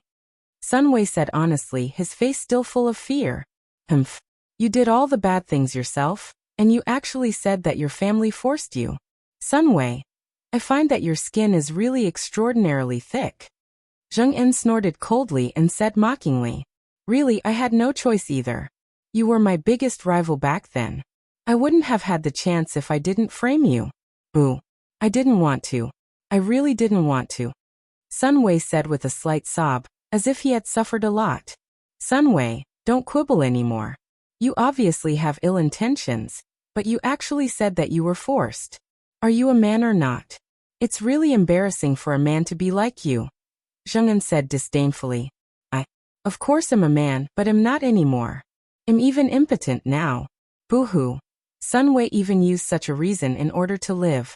He thought he knew Zheng En very well, so he knew that the more he pretended to be pitiful, the greater his chance of survival.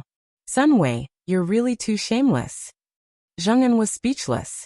Sun Wei was really unscrupulous in order to survive. He actually abandoned the dignity of a man.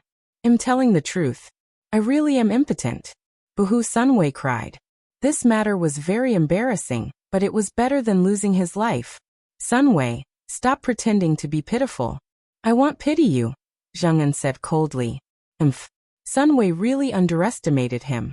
Did he think he was still the overly kind man from back then? Then what do you want? I can do anything as long as you let me go, Sun Wei pleaded. He didn't want to die, boo-hoo. Tell me how you framed me back then. If you satisfy me, I might consider pleading with the Underworld Lord to let you live. Zheng En said after some thought. He had to let Sun Wei reveal the truth himself. Only then could he completely wash away his innocence. Otherwise, all the arrangements made by Miss would be in vain. Will you really let me go if I tell you? Sun Wei said uncertainly. Of course. The Dark Lord said that this is our personal grudge.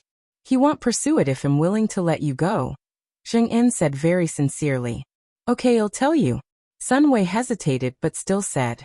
Tell me quickly, I'm listening. Zheng En urged. Zheng En, you are actually a very good friend. I'm sorry, Sun Wei said emotionally. Stop talking about this. I don't want to hear it. Just tell me how you framed me. Zheng En said without any emotion. Do you still remember that patient from back then? Sun Wei asked. Yes, Zheng En answered. How could he not remember? It was said that the patient died because he took the pill he refined. At the same time, it changed his fate.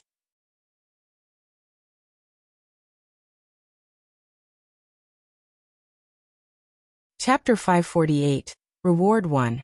In fact, that person didn't die at all. He recovered quickly after taking the pills you refined.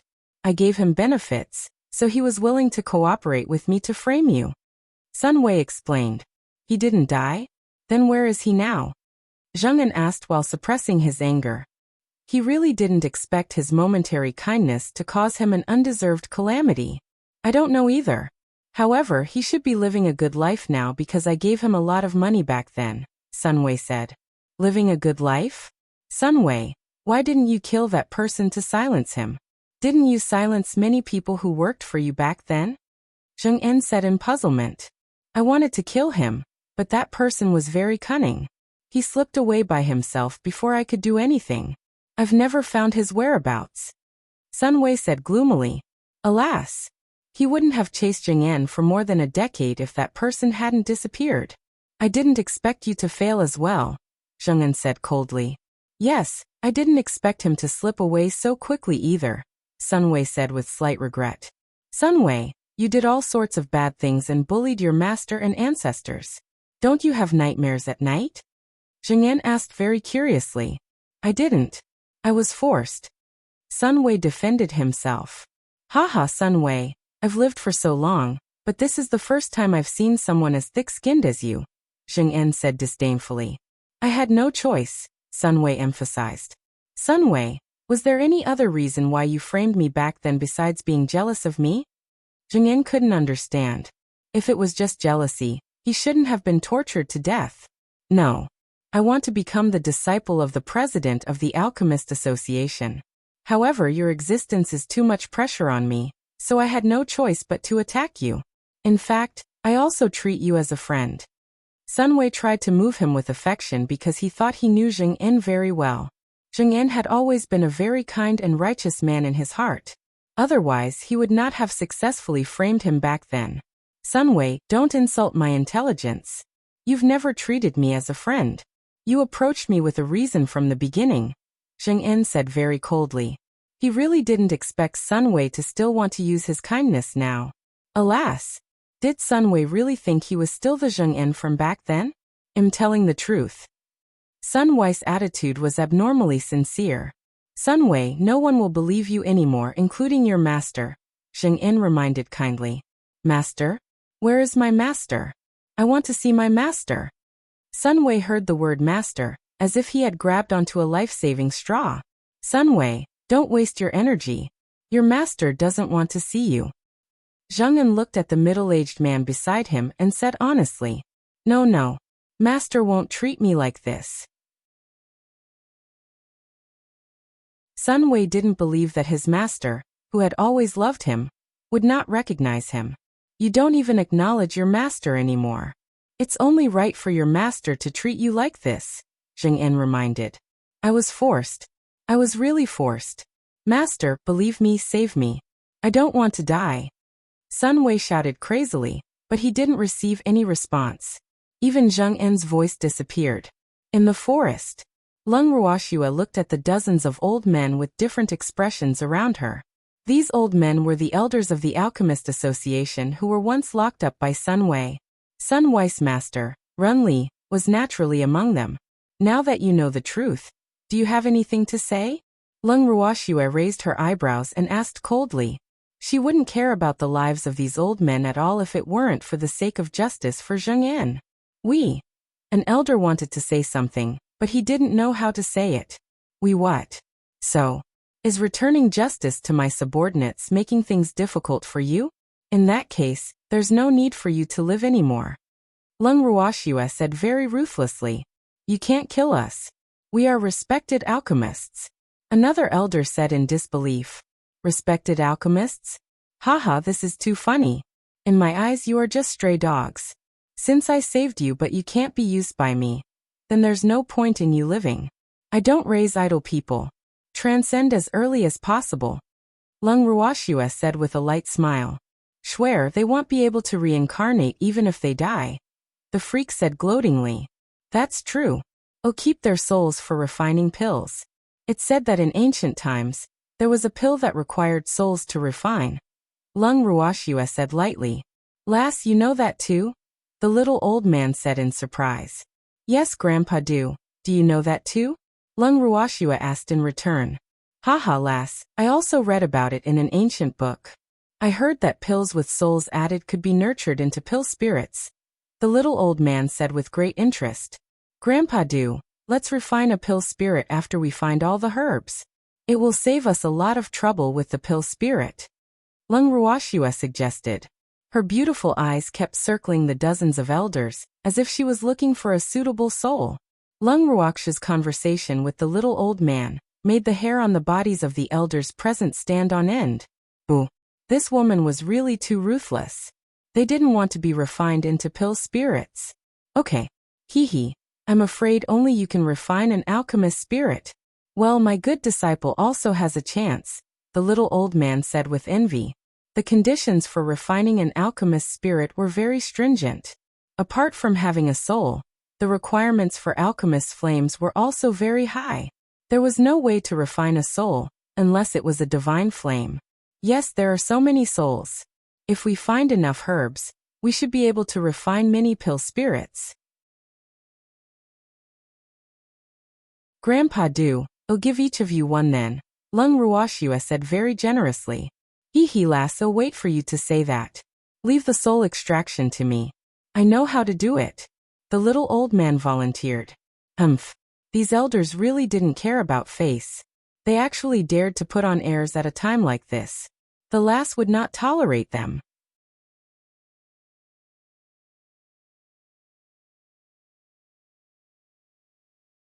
Chapter 549. Reward 2. Okay, Grandpa do, then I'll have to trouble you to deal with these people first. They occupy too much space. Lung Ruoxue said very disdainfully. She wouldn't have saved them if she knew they were so stubborn. Okay, no problem. Leave it to me, the little old man replied. Then he raised a hand above his head and prepared to attack. Wait. Lung Ruoxue suddenly stopped the little old man before he could do anything. Lass, don't be soft-hearted. Some people are not worth it, the little old man advised. Grandpa do, you're mistaken. I want them to pay for the rooms and meals over the past few days. I'm not obligated to raise them for nothing, Lung Ruoxue explained with a smile. After saving these people, she hid them in the guest room she booked for Carefree Hall, so she paid for their meals and lodging these few days. Yes, that makes sense. Return the money you owe the girl first, and then I'll deal with you. The little old man nodded, and ordered the dozens of elders with very ugly expressions.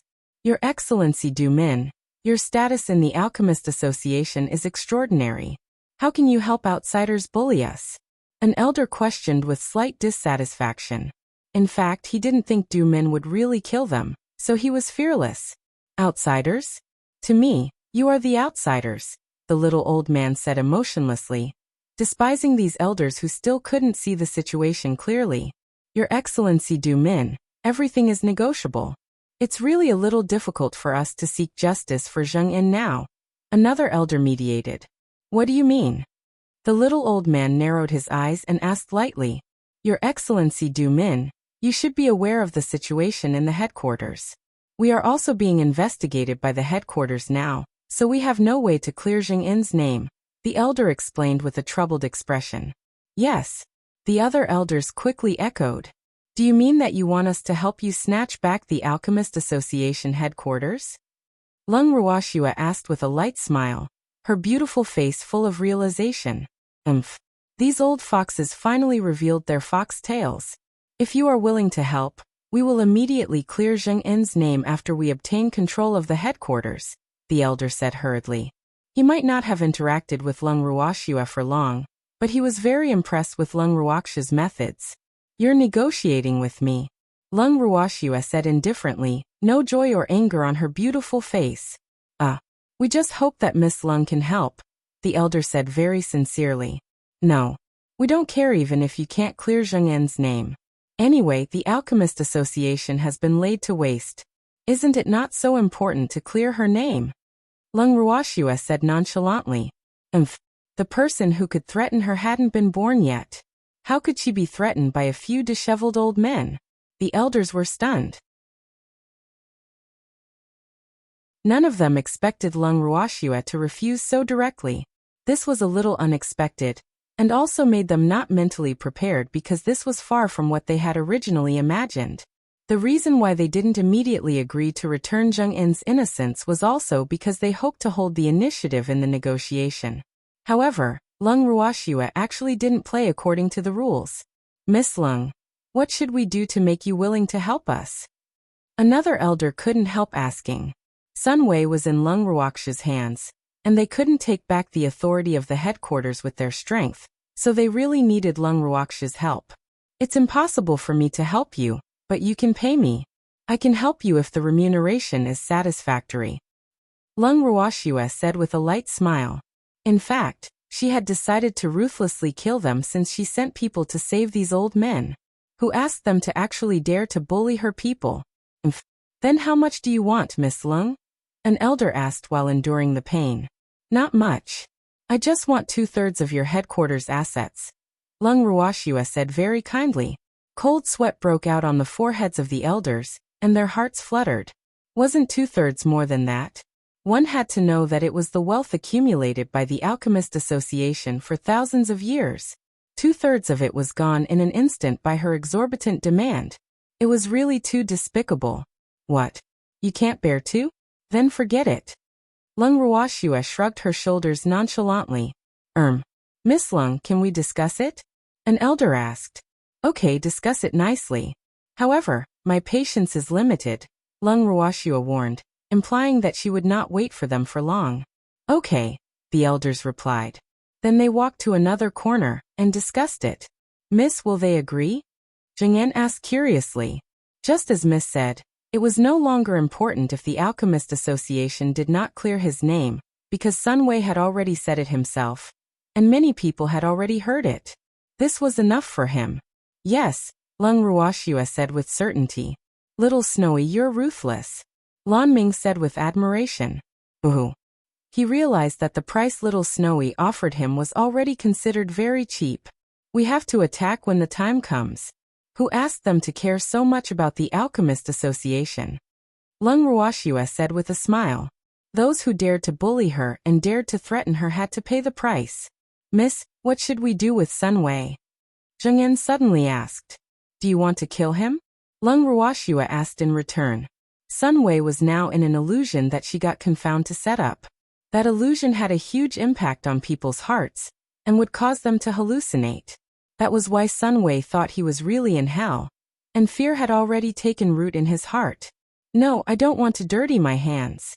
Zheng En thought for a while and said. In fact, he really wanted to kill Sun Wei with his own hands previously, but now he felt that there was no need because Sun Wei's spirit in the illusion had already been greatly stimulated. There was no sense of accomplishment even if he killed Sun Wei now. You're tuning in to the Li Mei's Wuxia Whispers YouTube channel. We're so grateful for your support and don't forget to subscribe to join us on this incredible journey through captivating stories.